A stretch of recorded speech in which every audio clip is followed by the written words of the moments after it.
Welcome to my YouTube channel. मेरे इस YouTube channel पर आप सभी लोगों का बहुत बहुत स्वागत है।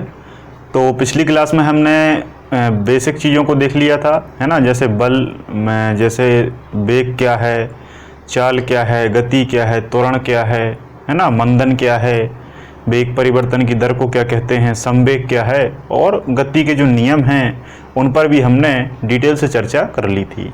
आई होप आपको वो सारी चीज़ें बहुत अच्छे से समझ में आ गई होंगी। अगर कोई भी समस्या है तो आप कमेंट सेक्शन में मुझे बता सकते हैं। तो आज हम बल के बारे में बात करेंगे। आज का हमारा टॉपिक क्या है, बल या फोर्स। तो फोर्स काफ़ी प्रकार के होते हैं, बहुत सारे टाइप्स हैं। तो सभी टाइप्स को हम यहाँ पर डिस्कस करेंगे, है ना। और आपको वन बाय वन करके सारी चीज़ों को नोट डाउन करते जाना है। कुछ हम न्यूमेरिकल बनाने की कोशिश करेंगे, है ना। जो बेसिक हैं उन बेसिक न्यूमेरिकल मैं भी आपको कराऊंगा, ताकि आपको फॉर्मूले बहुत अच्छे से याद हो जाएं। और उसके बाद हम एक बार लास्ट में सारे अच्छे लेवल के न्यूमेरिकल कर लेंगे, ठीक है। क्योंकि पहले बेसिक जानना बहुत ज़रूरी है। जो बेसिक समझेगा वही न्यूमेरिकल कर सकता है, ठीक है।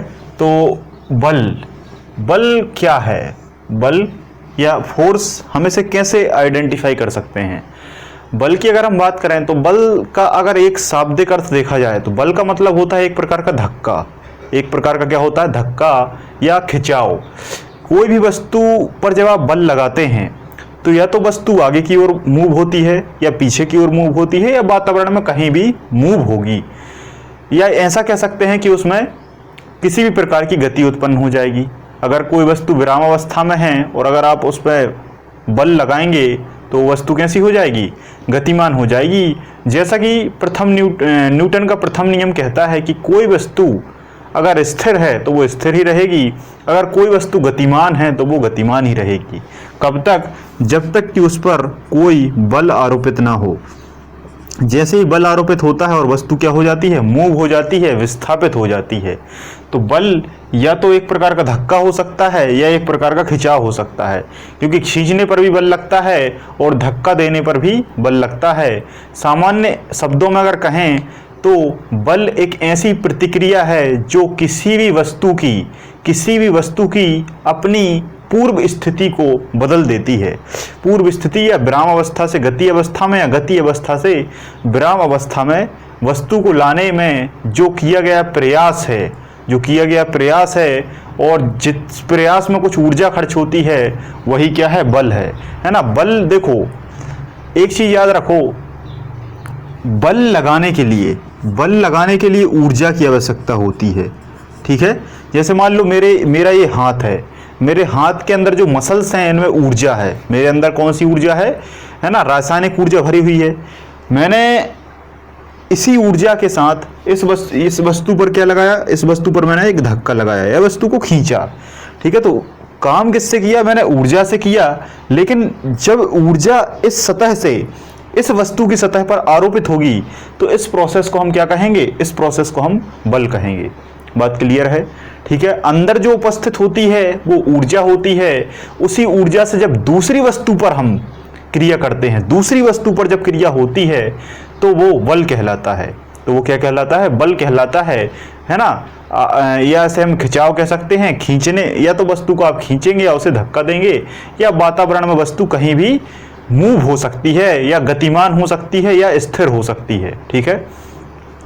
जैसे एक बस वाला बस चलाता है तो बस को जब वो एनर्जी देता है ना, जो इंजन से आती है, ऊर्जा आती है डीजल से, तो वो बस क्या है, तेज गति से गति करने लगती है।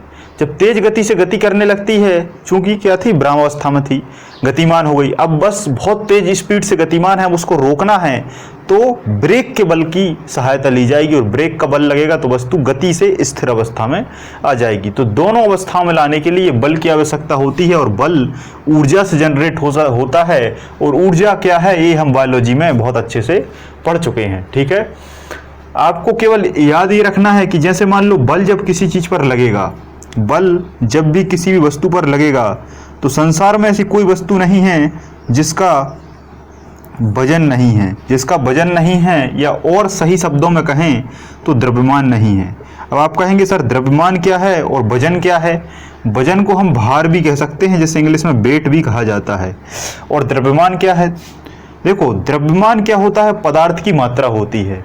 द्रव्यमान क्या है, पदार्थ की मात्रा होती है। इस मार्कर के अंदर कितना पदार्थ भरा हुआ है, कितना प्लास्टिक भरा हुआ है, वो द्रव्यमान है। इस बोर्ड में कितना प्लास्टिक भरा हुआ है, वो द्रव्यमान है। इस माइक में कितना पॉलीमर भरा हुआ है, वो उसका द्रव्यमान है। इस लोहे की पट्टी में कितना लोहा भरा हुआ है, वो उसका द्रव्यमान है। एक तांबे के लोटे में कितना तांबा है, कॉपर है, वो उसका द्रव्यमान है। एक एल्यूमिनियम का जो तार है उसमें कितना एल्यूमिनियम है, वो उसका द्रव्यमान है। वही क्या है, पदार्थ की मात्रा। बात क्लियर है। लेकिन जब इस द्रव्यमान के साथ वस्तु को किसी निश्चित जगह तौला जाता है या मापा जाता है, तो जो उसका ओवरऑल कैलकुलेशन होता है वजन कहलाता है। क्या कहलाता है, वजन कहलाता है।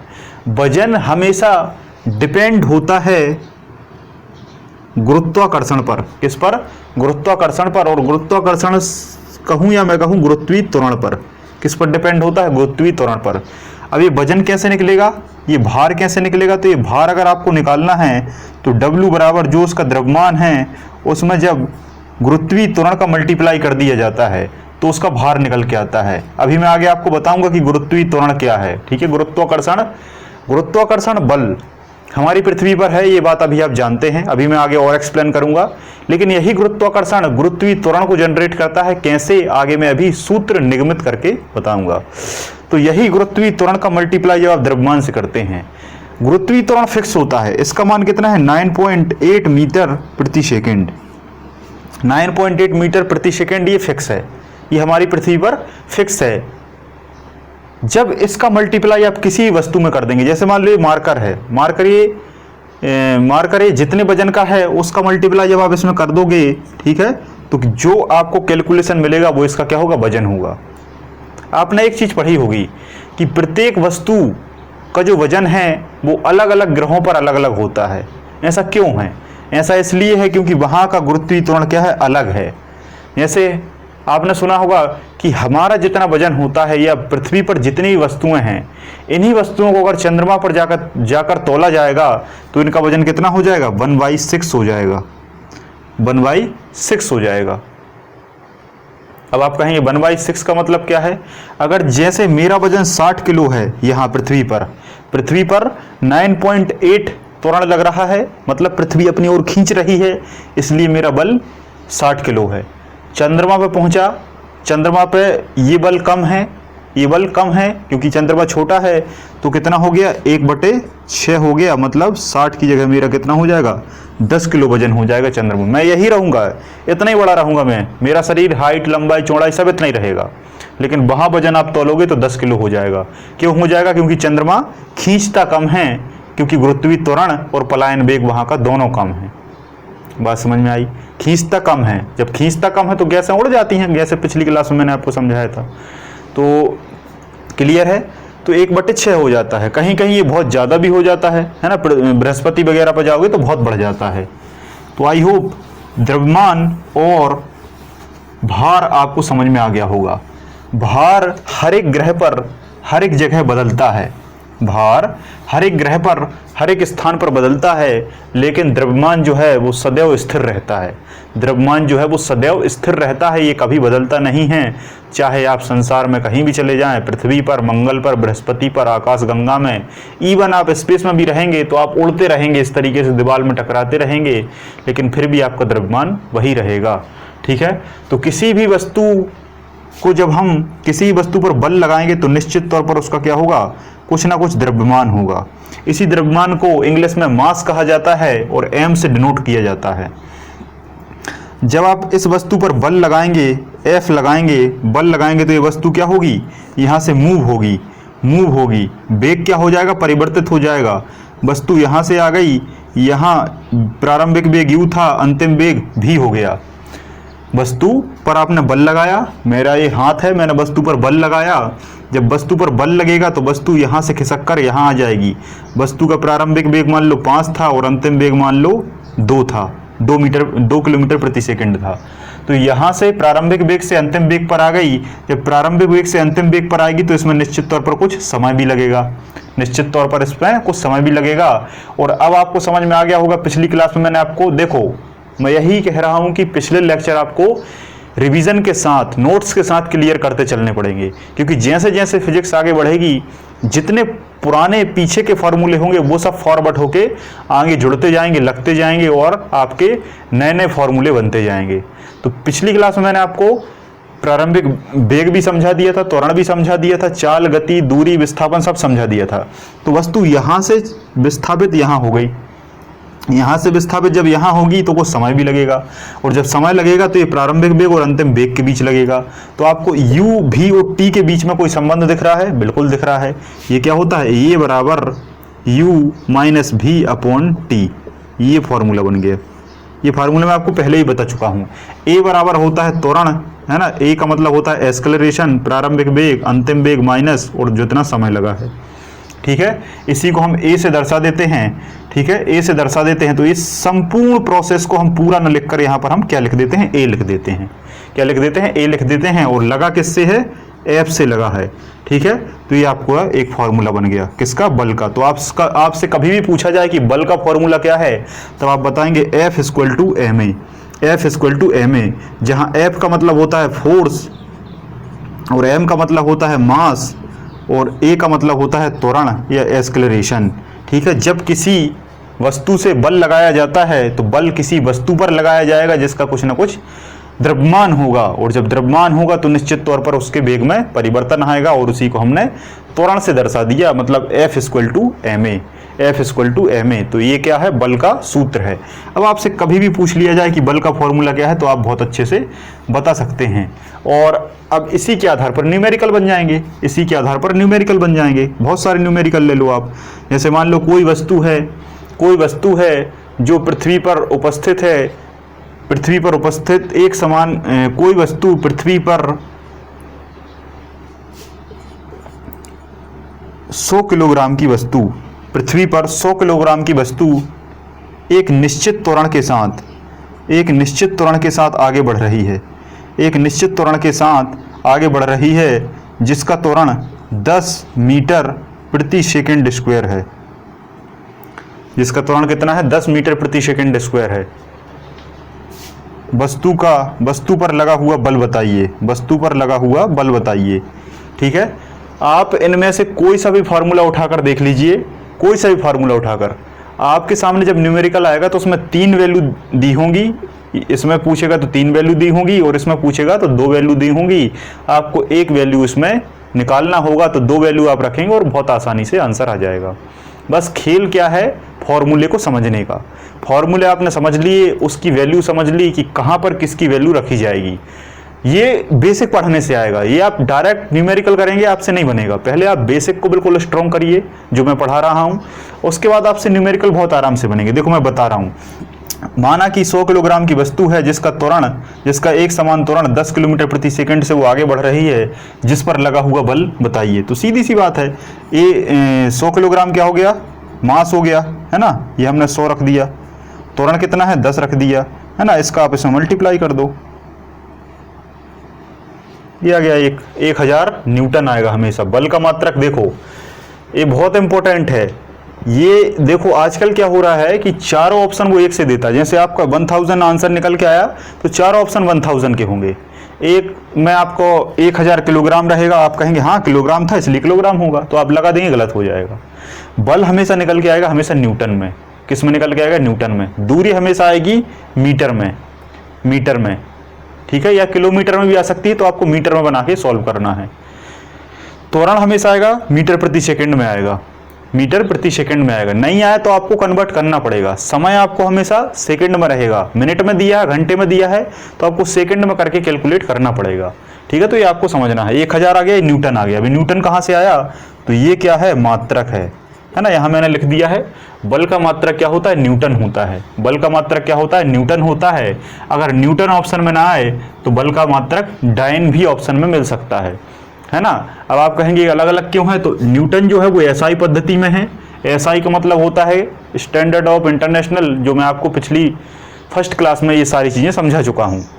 है ना, कि ये एसआई पद्धति क्या है, एमकेएस पद्धति क्या है, सीजीएस पद्धति क्या है और एफपीएस पद्धति क्या है, ये हम बहुत अच्छे से डिस्कस कर चुके हैं। तो एसआई पद्धति में इसका मात्रक न्यूटन होता है और सीजीएस पद्धति में इसका मात्रक डाइन होता है। सीजीएस का मतलब होता है सेंटीमीटर ग्राम सेकंड, सीजीएस का मतलब होता है सेंटीमीटर ग्राम सेकंड। तो इस पद्धति में इसका मात्रक डाइन होता है। तो यही मात्रक आपको वैल्यू में लास्ट में लगाना है। 1000 न्यूटन ये आपका बल, इतना 1000 न्यूटन का बल आप जब लगाएंगे तो 100 किलोग्राम की वस्तु 10 मीटर प्रति सेकंड से क्या हो जाएगी, गतिमान हो जाएगी। अब कभी कभी हो सकता है कि आपको क्या दे दे कि एक वस्तु जिसका वजन 80 किलोग्राम है, दूसरा क्वेश्चन है न्यूमेरिकल, एक वस्तु जिसका वजन या द्रव्यमान 80 किलोग्राम है और यह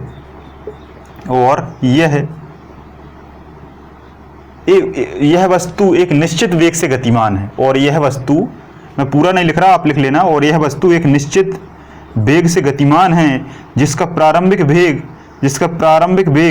40 मीटर प्रति सेकंड स्क्वायर एवं अंतिम वेग 20 मीटर प्रति सेकंड स्क्वायर है। एक वस्तु जिसका वजन 80 किलोग्राम है और यह वस्तु एक निश्चित वेग से गतिमान है जिसका प्रारंभिक वेग 40 मीटर प्रति सेकंड स्क्वायर एवं अंतिम वेग 20 मीटर प्रति सेकंड है, और इसकी दूरी तय करने में लगा समय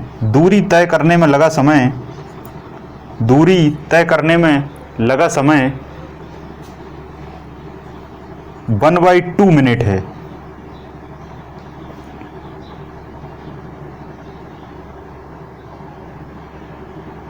सॉरी, 1/4 मिनट है, 4 मिनट है। वस्तु पर लगा बल बताइए, वस्तु पर लगा बल क्या होगा। अब देखो यहां आप इसी जब परिभाषा को पढ़ेंगे तो आप इसमें जब पढ़ेंगे तो आपको इसमें कहीं भी त्वरण नहीं दिख रहा। इसमें त्वरण आप कहेंगे यार m की जगह हम 80 किलोग्राम रख देंगे, f की जगह तो निकालना है, लेकिन a की जगह तो कुछ इसमें दिए ही नहीं है। आप फिर a की जगह ये रखोगे गलत हो जाएगा। तब फिर आपको सोचना है क्या, एक के अंदर एक फार्मूले को आप सोचेंगे कि a बराबर क्या होता है, तब आपके दिमाग में तुरंत आएगा कि a बराबर तो होता है भाई प्रारंभिक वेग माइनस अंतिम वेग बटे समय। ठीक है, तो पहले आपको इसको इसमें रखना पड़ेगा। ठीक है, तो ये बता रहा 40 प्रारंभिक वेग था, 20 अंतिम वेग था, और जो समय है वो 1/4 मिनट है। अब इसको आपको सेकंड में बताना होगा। ठीक है, सेकंड में 1/4 मतलब 60 सेकंड 1/4 15 सेकंड, कितना हो जाएगा 15 सेकंड, क्योंकि 1 मिनट मतलब कितना होता है 60 सेकंड, और 1/4 मिनट मतलब कितना हो जाएगा 15 सेकंड, क्योंकि 15 से अब जब इंटू 4 करेंगे तो 60 आ जाएगा, तो ये 15 हो जाएगा। तो यहाँ से वैल्यू कितनी निकल आएगी 20/15। ये 20/15 क्या आ गया, ये आपका त्वरण निकल के आ गया। अब इस त्वरण को आप यहाँ रख दीजिए, है ना, F बराबर m कितना है 80 इंटू 20/15, यहाँ से कैलकुलेट कर लीजिए कितना हो जाएगा।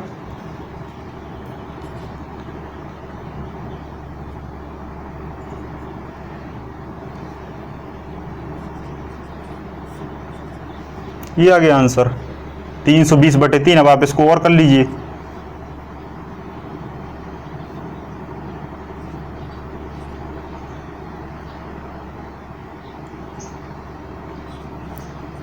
ये आ गया 106.66 न्यूटन, इतना बल लगेगा इस पर, है ना। तो इस तरीके से आप बहुत सारे सवाल बना सकते हैं। मैं ज़्यादा न्यूमेरिकल नहीं बताऊंगा, बस आपको फॉर्मूला याद रखना है, ये प्रोसेस है। इसके अलावा हम और भी कर लेंगे। अब इसके अलावा क्या है, वैल्यू को बदलते जाओ, वैल्यू को अलग अलग करते जाओ और बस इसमें पुट करते जाओ। ये देखो, ये प्रैक्टिस से आएगा।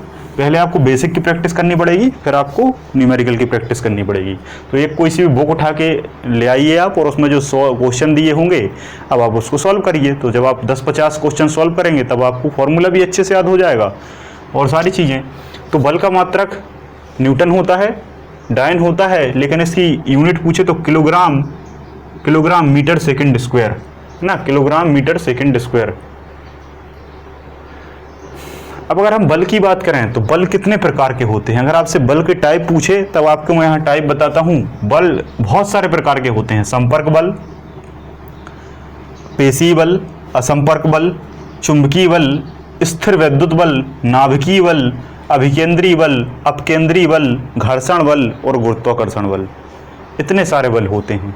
ठीक है, फिर से बताता हूँ मैं। संपर्क बल, पेशी बल, असंपर्क बल, चुंबकीय बल, स्थिर वैद्युत, नाभिकीय बल, अभिकेंद्रीय, अपकेंद्रीय, गुरुत्वाकर्षण और घर्षण बल।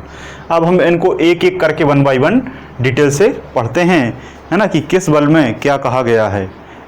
सामान्य तौर पर इनके एग्जाम्पल पूछे जाते हैं। इसमें परिभाषा तो न देख के ही समझ में आती है कि जो चुंबक पर लगेगा वो चुंबकीय होगा, जो नाभिक में लगेगा वो नाभिकीय होगा, जिससे संपर्क होगा वो संपर्कीय होगा, है ना। तो परिभाषा बहुत ही ईजी है। 3 नंबर में एमपीपीएससी के मेन सेंस में कभी आपसे परिभाषा पूछे तो आपको बहुत अच्छे से लिख देना है और एक एग्जाम्पल डाल देना है। तो सबसे पहले संपर्क बल, सीधी सी बात है। संपर्क बल कनेक्टिव फोर्स, जिस बल में एक वस्तु जब दूसरे वस्तु के संपर्क में आएगी तो वो संपर्कीय बल है। एक वस्तु जब दूसरे वस्तु के संपर्क में आएगी तो वो कौन सा बल है? कौन सा बल है? संपर्कीय बल है, क्योंकि संपर्क होगा तभी तो बल लगेगा। देखो कुछ बल ऐसे होते हैं जिनमें संपर्क नहीं होता। अब आप कहें ऐसा कैसे? जैसे गुरुत्वाकर्षण। गुरुत्वाकर्षण बल,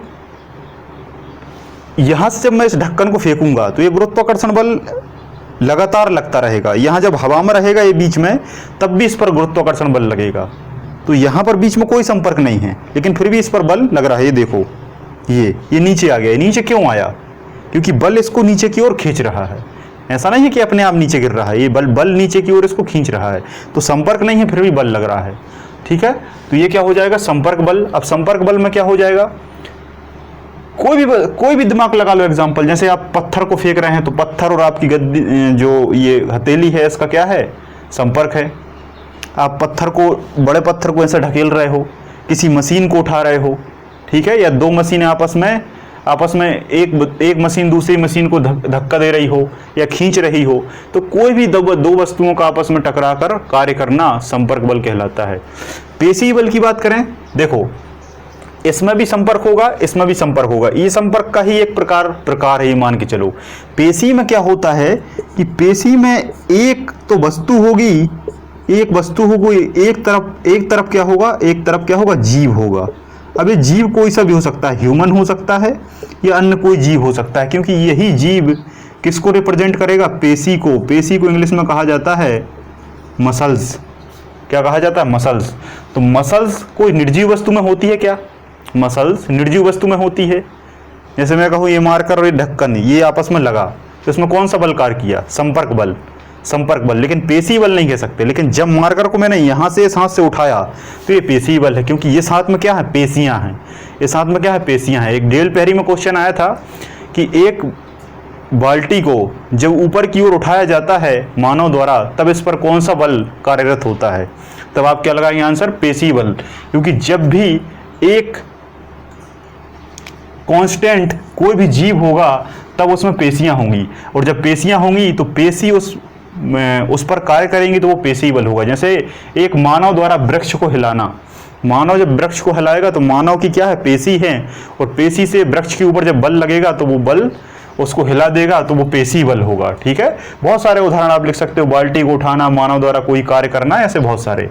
असंपर्क बल की हम बात करें तो असंपर्क बल में कोई भी प्रकार का संपर्क नहीं होगा, किसी भी प्रकार का संपर्क नहीं होगा। जैसे चुंबकीय बल, एक चुंबक रहती है, दूसरी चुंबक रहती है, एक दूसरे को अपनी ओर आकर्षित करती है, लेकिन बीच में किसी भी प्रकार का कोई भी संपर्क नहीं होता। जब कोई संपर्क नहीं होता तो वो असंपर्कीय बल है ना। चुंबकीय बल कह सकते हैं। गुरुत्वाकर्षण भी कैसा है? असंपर्कीय बल है। कभी कभी एग्जाम्पल में आपसे पूछ सकता है कि गुरुत्वाकर्षण किस प्रकार का बल है, तो असंपर्कीय बल है, क्योंकि संपर्क इसमें नहीं होता। तो 2 एग्जाम्पल लिख लो आप। चुंबक का टकराना, ऐसा लिख लो, चुंबक का आपस में टकराना या चुंबक का आपस में प्रतिकर्षित करना। कभी कभी आपने देखा होगा चुंबक को पास लाते हैं तो चुंबक चिपक जाती है, और कभी कभी चुंबक आपस में दूर दूर जाती है, इसको प्रतिकर्षण या रिपल्सन कहते हैं। ठीक है, तो इसमें किसी प्रकार का बीच में संपर्क नहीं होता, बल्कि ये स्वतंत्र वायुमंडल में होता है। इसी कारण ये बल असंपर्क बल कहलाते हैं। ठीक है, फिर आते हैं हम चुंबकीय बल पर। देखो चुंबकीय बल अपनी जगह तो रिप्रेजेंट होगा ही, लेकिन वो असंपर्क बल में भी काउंट होता है। ठीक है, जैसे गुरुत्वाकर्षण बल को हम डिटेल से अलग पढ़ेंगे, लेकिन वो असंपर्क बल के अंतर्गत भी आता है। तो चुंबकीय बल में क्या है? चुंबकीय बल में कुछ नहीं है, चुंबक हमेशा जो होती है वो एन और एस पार्टिकल में होती है। एन और एस, आप कहेंगे एन एस क्या है? एन का मतलब होता है नॉर्थ पोल, उत्तरी ध्रुव, और एस का मतलब होता है साउथ पोल या दक्षिणी ध्रुव। आपको पता है कि हमारी पृथ्वी पर एक उत्तरी ध्रुव है, एक दक्षिणी ध्रुव है। इसको नॉर्थ कहते हैं, इसको साउथ कहते हैं, और उसी के आधार पर ये हमारी चुंबक क्या करती है? मूव करती है। जब आप चुंबक को एक धागे से लटकाकर स्वतंत्र अवस्था में छोड़ेंगे तो वो हमेशा नॉर्थ और एस मतलब नॉर्थ और साउथ की दिशा में ही जाकर ठहरती है, और इसी से दिशा का ज्ञान होता है। वास्तविक तौर पर जो दिशा का ज्ञान है वो इसी से होता है। कंपास बॉक्स आपने देखा होगा, दिशा सूचक छोटा सा रहता है, उससे ही दिशा का ज्ञान होता है। जो बड़े बड़े शिप होते हैं समुद्र में, है ना, वो दिशा का ज्ञान कैसे करते हैं? इसी चुंबक से। चुंबक को स्वतंत्र छोड़ देते हैं और वो एन और एस दिशा में जाकर स्थिर हो जाती है, जिससे दिशा का ज्ञान हो जाता है ना। तो स्वतंत्र है, अपने आप घूमती है ना, इसलिए चुंबकीय बल है। जब एक चुंबक दूसरी चुंबक को क्या करती है? आकर्षित करती है। जब एन ध्रुव आपस में पास आएंगे तो ये एक दूसरे को प्रतिकर्षित करेंगे, लेकिन एन एस आपस में आकर्षित करेंगे। ठीक है, बात समझ में आई? जैसे प्लस माइनस एक दूसरे को आकर्षित करते हैं और प्लस प्लस और माइनस माइनस एक दूसरे को हटाते हैं, तो वैसे ही यहाँ पर है। यहाँ ध्रुव रहते हैं, उत्तरी ध्रुव, नॉर्थ और साउथ पोल। ठीक है, जब एन एस आएगा तो एक दूसरे को चिपका लेगा, और जब एन आएगा और या एस और एस आएगा, एस और एस पोल आएगा, तो एक दूसरे को चुंबक बाहर की ओर फेंकेगा। यही प्रतिकर्षण कहलाता है, और यही बल चुंबकीय बल कहलाता है। यही बल चुंबकीय बल कहलाता है। स्थिर वैद्युत बल की हम बात करें, स्थिर विद्युत बल, ठीक है, इलेक्ट्रोस्टैटिक फोर्स की बात करें, ये मैग्नेटिक फोर्स हो जाएगा। चुंबकीय बल को इंग्लिश में मैग्नेटिक फोर्स कहेंगे, इसको इलेक्ट्रोस्टैटिक फोर्स कहेंगे। ये जो फोर्स है, देखो नाम से स्पष्ट है, स्थिर वैद्युत। वैद्युत का मतलब कहीं ना कहीं विद्युत की बात हो रही है। जैसे एक वायर है, वायर स्थिर होता है। वायर क्या है? स्थिर होता है, लेकिन इसके प्रोटॉन जो हैं, इलेक्ट्रॉन जो हैं, सॉरी प्रोटॉन नहीं, इलेक्ट्रॉन जो हैं वो इस तरीके से बढ़ते हैं। यहाँ से अगर आपने एक बैटरी जोड़ दी तो यहाँ पर एक बल्ब जल जाएगा। ठीक है, वायर स्थिर है, बैटरी भी स्थिर है, बल्ब भी स्थिर है, लेकिन फिर भी बल कार्य कर रहा है। कौन सा बल? इलेक्ट्रिसिटी का बल, विद्युत का बल कार्य कर रहा है, और यहाँ से इस बल्ब को जला दिया। ठीक है, तो चीज़ें कैसी हैं? स्थिर हैं, लेकिन विद्युत क्या है? उसमें इलेक्ट्रॉन ट्रांसफर करती है, और यही कहलाते हैं आवेश या चार्ज, जो कि प्लस चार्ज होते हैं, माइनस चार्ज होते हैं, और इन्हीं के द्वारा क्या जनरेट होती है? इलेक्ट्रिसिटी। इन्हीं के द्वारा इलेक्ट्रिसिटी जनरेट होती है, जो कि स्थिर विद्युत बल कहलाता है। ठीक है, वैसे इसके ज़्यादा क्वेश्चन आते नहीं हैं। अंतिम है आपका नाभिकीय बल। नाभिकीय बल को इंग्लिश में कहा जाता है nuclear force. Nuclear force, nuclear force जो है ये हमारी पृथ्वी पर सबसे ज़्यादा स्ट्रॉन्ग बल है। ये कैसा बल है? सबसे ज़्यादा स्ट्रॉन्ग बल है। आपसे अगर पूछे कि सबसे ज़्यादा स्ट्रॉन्ग बल कौन सा है, तब आप क्या लगाएंगे? नाभिकीय बल या न्यूक्लियर फोर्स। सबसे ज़्यादा वीक बल पूछे तब आप लगाएंगे गुरुत्वाकर्षण बल। गुरुत्वाकर्षण वीक बल होता है, कमजोर बल होता है, नगण्य फोर्स होता है, और ये सबसे ज़्यादा स्ट्रॉन्ग होता है। अब नाभिकीय बल किस में लगता है? तो ये दो नाभिकों के बीच में लगता है। अब ये नाभिक क्या है, तो ये आपको केमिस्ट्री में भी बहुत अच्छे से समझाऊंगा। कोई भी वस्तु को आप लेंगे, जैसे ये मार्कर है, मार्कर को जब आपने लिया तो मार्कर के जब आप छोटे छोटे कण करेंगे तो सबसे छोटा आपको कण परमाणु मिलेगा। जब परमाणु का माइक्रोस्कोप से अध्ययन किया जाता है तो बीच में प्रोटॉन मिलता है। इसी प्रोटॉन के पूरे क्षेत्र को नाभिक कहते हैं। नाभिक कहते हैं क्योंकि ये क्या है? नाभि में है। फिर ये कक्षाएं होती हैं बहुत सारी, और ये बाह्य कक्षा होती है जहाँ इलेक्ट्रॉन वगैरह घूमते रहते हैं। ठीक है, इलेक्ट्रॉन वगैरह घूमते रहते हैं। तो इसका जो बल है वो प्रत्येक इलेक्ट्रॉन पर लगता है। जितने भी इलेक्ट्रॉन ऐसे घूम रहे हैं इसके चारों ओर, इन इलेक्ट्रॉनों को ये क्या करता है? बांधे रखता है, और कक्षा से बाहर नहीं जाने देता। कौन? प्रोटॉन। और इसी को हम कहते हैं नाभिकीय बल। ये नाभिकीय बल सारे प्रोटॉन इलेक्ट्रॉनों को क्या करता है? अपनी ओर बांधे रखता है। लेकिन जैसे जैसे परमाणु का साइज बड़ा होता है ये बल कमता जाता है, वीक होता जाता है। समझ में आ रहा है? जैसे सीधी सी बात है, कोई वस्तु अगर आपके पास है तो उस पर ज़्यादा बल रहेगा, कोई वस्तु आपके दूर है तो बल वीक हो जाएगा, क्योंकि बल दूरी के आधार पर काम करता है। जैसे एक बल्ब आप घर में ही जलाइए बैटरी से तो बहुत आसानी से जल जाएगा, लेकिन उसी बैटरी से उसी बल्ब को आप 500 किलोमीटर दूर जलाएंगे तो उसे जलने में टाइम लगेगा, उसे जलने में टाइम लगेगा, विद्युत शायद उतनी पहुँचे ही ना। अगर आप ट्रांसफार्मर, स्टेप अप ट्रांसफार्मर जैसे यंत्रों का प्रयोग नहीं करते तो वहाँ तक शायद वो करंट जो है वो पहुँच भी ना पाए। तो बात यहाँ तक क्लियर है। तो नाभिक में भी क्या होता है, ये जो नाभिक है ये सभी को बांधे रखता है और इसी को नाभिकीय बल कहते हैं। इसी को क्या कहते हैं, नाभिकीय बल कहते हैं। और नाभिक से सारे इलेक्ट्रॉन बंधे होते हैं और इलेक्ट्रॉन वापस बाहर नहीं जा पाते और ये अपना स्थायित्व रखते हैं। ये पृथ्वी पर सबसे मजबूत बल होता है, ये सबसे मजबूत बल होता है। लेकिन ये दूरी, इस दूरी पर काम करता है 10 to the power -15। 10 to the power -15 क्या, फर्मी है ना। फर्मी सबसे छोटी इकाई होती है, मैंने आपको पहली क्लास में बताया था। फर्मी से भी एक और छोटी होती है लेकिन इतना सफिशियंट है। तो फर्मी, इतने फर्मी पर एक काम करता है। लेकिन अगर 15 फर्मी इसकी दूरी हो जाए तो ये बल क्या हो जाता है, नगण्य हो जाता है। नगण्य का मतलब क्या होता है, नेग्लेक्जिबल हो जाता है।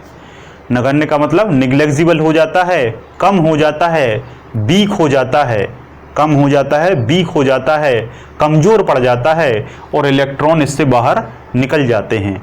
इसी को कहते हैं रेडियो एक्टिविटी। जितने भी रेडियो सक्रिय तत्व होते हैं इनका आकार बहुत ज़्यादा बढ़ जाता है। जब आकार बढ़ जाता है तो इस बीच के नाभिक का कवरेज या पकड़ इस इलेक्ट्रॉन से कम जाती है और इलेक्ट्रॉन बाहर की ओर निकलने लगते हैं, बाहर की ओर निकलने लगते हैं और इसी को हम रेडियो एक्टिव एलिमेंट कहते हैं। जैसे कि थोरियम है, यूरेनियम है और लैंथेनाइट, एक्टिनाइट के बहुत सारे एलिमेंट हैं जो हम केमिस्ट्री में डिटेल से पढ़ेंगे। बात क्लियर है। तो एक बात याद रखना, 10 टू दी पावर -15 फर्मी तक नाभिकीय बल प्रबल नाभिकीय बल कहलाता है और 15 फर्मी तक नाभिकीय बल दुर्बल नाभिकीय बल कहलाता है या weak force, weak nuclear force कहलाता है। ठीक है। और ये पृथ्वी में सबसे ज़्यादा स्ट्रॉन्ग बल है और ये परमाणुओं पर लागू होता है। बस इतना याद रखें, इससे ज़्यादा आपसे क्वेश्चन नहीं पूछेगा। क्वेश्चन पूछता है घर्षण बल से, अपकेंद्री बल से, अपकेंद्री बल से और गुरुत्वाकर्षण बल से, जिनकी चर्चा अब हम करने वाले हैं। तो सबसे पहले हम बात करेंगे अपकेंद्री बल, अभिकेंद्री बल की। इसकी बात करेंगे अभिकेंद्री बल की। अब आप कहेंगे अभिकेंद्री बल क्या है, तो अभी आप बहुत अच्छे से समझ जाएंगे। अभिकेंद्री नाम से स्पष्ट है कि कुछ ना कुछ केंद्र की बात है। किसकी बात है, केंद्र की बात है। और केंद्र तो आप जानते ही हैं, जैसे एक व्यक्ति अगर चक्कर में घूम रहा है तो उसके बीच में जो बिंदु है वो केंद्र बिंदु है। ठीक है। जैसे आपने कभी देखा हो तो जब आप बाइक चलाते हैं तो बाइक को जब आप मोड़ पर मोड़ते हैं, मोड़ पर जब आप बाइक को मोड़ते हैं, बाइक तो आप निश्चित तौर पर चलाते हैं और नहीं चलाते तो साइकिल तो आपने जीवन में चलाई ही होगी। तो जब साइकिल को आप चलाते हैं या कोई भी वाहन को जब चलाते हैं तो रोड पर जब मोड़ आता है तो आपकी जो बाइक है वो क्या सीधी ही मुड़ जाती है? सोच के बताइए। अगर आपने नहीं सोचा है कभी इस पर तो आप थोड़ा सा इस पर प्रैक्टिकल करिए। अभी शाम के टाइम बाइक उठाइए और जाइए और किसी भी मोड़ पर जब आप बाइक को मोड़ेंगे या किसी भी वाहन को मोड़ेंगे तो वो केंद्र की ओर झुकता है। केंद्र की ओर क्या है, झुकता है या केंद्र की ओर उस पर बल लगता है। यहाँ से आप जा रहे हैं और ये इस तरीके से मोड़ आ गया, तो इस तरीके से मोड़ आ गया तो यहाँ वृत्त बनेगा और ये वृत्त केंद्र पर बल लगाएगा। क्या लगाएगा, बल लगाएगा। और यहाँ से आपकी जो बाइक आ रही है, ठीक है, वो क्या हो जाएगी, केंद्र की ओर झुक जाएगी। मतलब आपकी बाइक मोड़ पर उसी दिशा में तिरछी होगी, मोड़ पर उसी दिशा में क्या हो जाएगी, तिरछी हो जाएगी। यही कहलाता है अभिकेंद्री बल। यही क्या कहलाता है, अभिकेंद्री बल। बात समझ में आई। तो अभिकेंद्री बल एक जगह नहीं, बहुत सारी जगह लगता है। ठीक है। कभी कभी क्वेश्चन पूछ लिया जाता है कि मोड़ पर रोड को एक तरफ ऊंची और एक तरफ नीची क्यों बनाया जाता है। मोड़ पर आप हमेशा रोड को देखिएगा, एक तरफ ऊंची रहती है, एक तरफ नीची रहती है। इसका कारण क्या है, इसका कारण यही है कि अभिकेंद्री बल और अपकेंद्री बल को बैलेंस किया जाए। अब आप कहेंगे अभिकेंद्री तो समझ में आ गया, अपकेंद्री क्या है, तो आपको मैं समझाता हूं। ये केंद्र है, मोड़ पर या किसी भी सर्किल में जो अंदर की ओर खींचेगा बल, अंदर की ओर खींचेगा वो अभिकेंद्री होगा। अंदर की ओर खींचेगा वो अभिकेंद्री बल होगा। लेकिन इसी के विपरीत एक बाहर की ओर बल लगेगा, जिसे हम क्या कहते हैं, अपकेंद्री बल कहते हैं। आप कहेंगे कैसे? क्योंकि न्यूटन का नियम आपने पढ़ा है। न्यूटन के नियम में न्यूटन ने बताया था कि जब भी संसार में कोई भी बल लगेगा, ठीक है, तो बल लगेगा तो उसके विपरीत भी उतना ही बल लगेगा। इसी को क्रिया प्रतिक्रिया बल कहते हैं। तो न्यूटन ने जो नियम दिया है वो कोई हंसी मजाक में नहीं दिया, बहुत ही सोच समझकर, काफ़ी सालों उस पर विचार करके नियम दिया। इन्होंने कहा कि अगर कहीं भी कोई बल लगता है या इस ब्रह्मांड में कोई भी क्रिया होती है तो उसकी विपरीत प्रक्रिया जरूर होती है। तो जब केंद्र की ओर बल लगेगा तो निश्चित तौर पर इसी के अपोजिट भी एक बल लगेगा, जिसको हम क्या कहते हैं, अपकेंद्री बल कहते हैं। अब आप कहेंगे समझ में नहीं आया, तो मैं समझाता हूं। आप बस में बैठे हैं, बस जिस मोड़ पर मुड़ती है तो बस उस मोड़ के केंद्र की ओर झुक जाती है। ये हमें समझ में नहीं आता, लेकिन झुकती जरूर है ना। जब झुक जाती है और आप यात्रियों को देखें तो यात्री बाहर की ओर जाते हैं। हम इस तरीके से होने लगते हैं, जैसे बस इस तरफ मुड़ रही है तो हम इस तरफ होने लगते हैं। ऐसा बाइक में भी होता है, लेकिन जनरली हमें समझ में नहीं आता। बाइक को जब आप चलाते हैं तो बाइक मोड़ पर उसी के केंद्र की ओर तिरछी होती है और हम दूसरी तरफ बाहर की ओर जाते हैं। बात समझ में आई? हम दूसरी तरफ बाहर की ओर जाते हैं।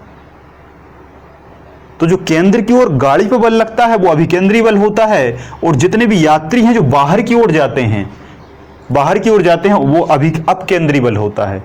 वो अपकेंद्री बल होता है। इसको सेंट्रीपेटल फोर्स कहते हैं, इसको सेंट्रीफ्यूगल फोर्स कहते हैं। सेंट्रीपेटल फोर्स और सेंट्रीफ्यूगल फोर्स। बात समझ में आ गई? बहुत अच्छे से क्लियर हो गया है ना। इसमें कुछ नहीं पूछा जाता है, इसमें बस एग्जाम्पल दिए रहते हैं, है ना। तो अगर आपको ये एग्जाम्पल बहुत अच्छे से समझ में आ गया तो आप बहुत अच्छे से कर जाएंगे, है ना। अब मैं आपको कुछ एग्जाम्पल बताता हूँ। एग्जाम्पल आप लिख लीजिए। एग्जाम्पल क्या लिखना है, यही लिख लो। कोई भी व्यक्ति जब बाइक चलाता है तो मोड़ पर बाइक का झुकना, मोड़ पर बाइक का झुकना, मोड़ पर वाहन का झुकना। वाहन लिख लो, वाहन में आपको कोई भी एग्जाम्पल मिल जाए, बाइक, साइकिल, है ना, बस, कुछ भी मिल जाए। तो वाहन का मोड़ पर केंद्र की ओर झुकना, ठीक है। ग्रह के चक्कर, ग्रह, सूर्य बीच में है, चारों ओर ग्रह चक्कर लगाते हैं, तो चारों ओर ग्रह चक्कर लगाते हैं तो बीच में क्या है, सूर्य है, तो सूर्य उस पर बल लगाता है। केंद्र, सूर्य क्या है, केंद्र हो जाता है। ग्रह के चक्कर, इलेक्ट्रॉन के चक्कर, बीच में प्रोटॉन होता है, मैंने अभी बताया था, और बाजू में इलेक्ट्रॉन होते हैं, इलेक्ट्रॉन घूमते हैं, तो ये बीच में केंद्र की ओर क्या लगता है, बल लगता है। केंद्र की ओर बल लगता है, ये क्या है, अभिकेंद्री बल का उदाहरण है। मौत कुआं, मौत कुआं तो सबने देखा होगा, है ना। मौत का जो कुआं है, उस मौत के कुएं में कभी आपने सोचा कि बाइक वाला कहीं गिरता क्यों नहीं है? ठीक है, वो इसी बल के कारण नहीं गिरता, इसी बल के कारण नहीं गिरता, क्योंकि वो इस तरीके से मौत के कुएं में गाड़ी चलाता है, इस तरीके से मौत के कुएं में गाड़ी चलाता है, और वो अधर में रहती है, लेकिन उसके बीच में, मतलब जो मौत का कुआं है वो हमेशा गोल रहेगा। कभी मौत का कुआं आपको ओवल शेप या अंडाकार या चौकोर या आयताकार ऐसा नहीं मिलेगा, गोल मिलेगा। गोल क्यों मिलेगा? क्योंकि अभिकेंद्री बल सबसे ज्यादा प्राप्त हो सके। गोल रहेगा तभी सबसे ज्यादा अभिकेंद्री बल मिलेगा। तो गोल रहता है तो वो इस तरीके से घूमता रहता है, लेकिन उसके बीच में अभिकेंद्री बल कार्य करता है, और वही अभिकेंद्री बल उसको गिरने नहीं देता।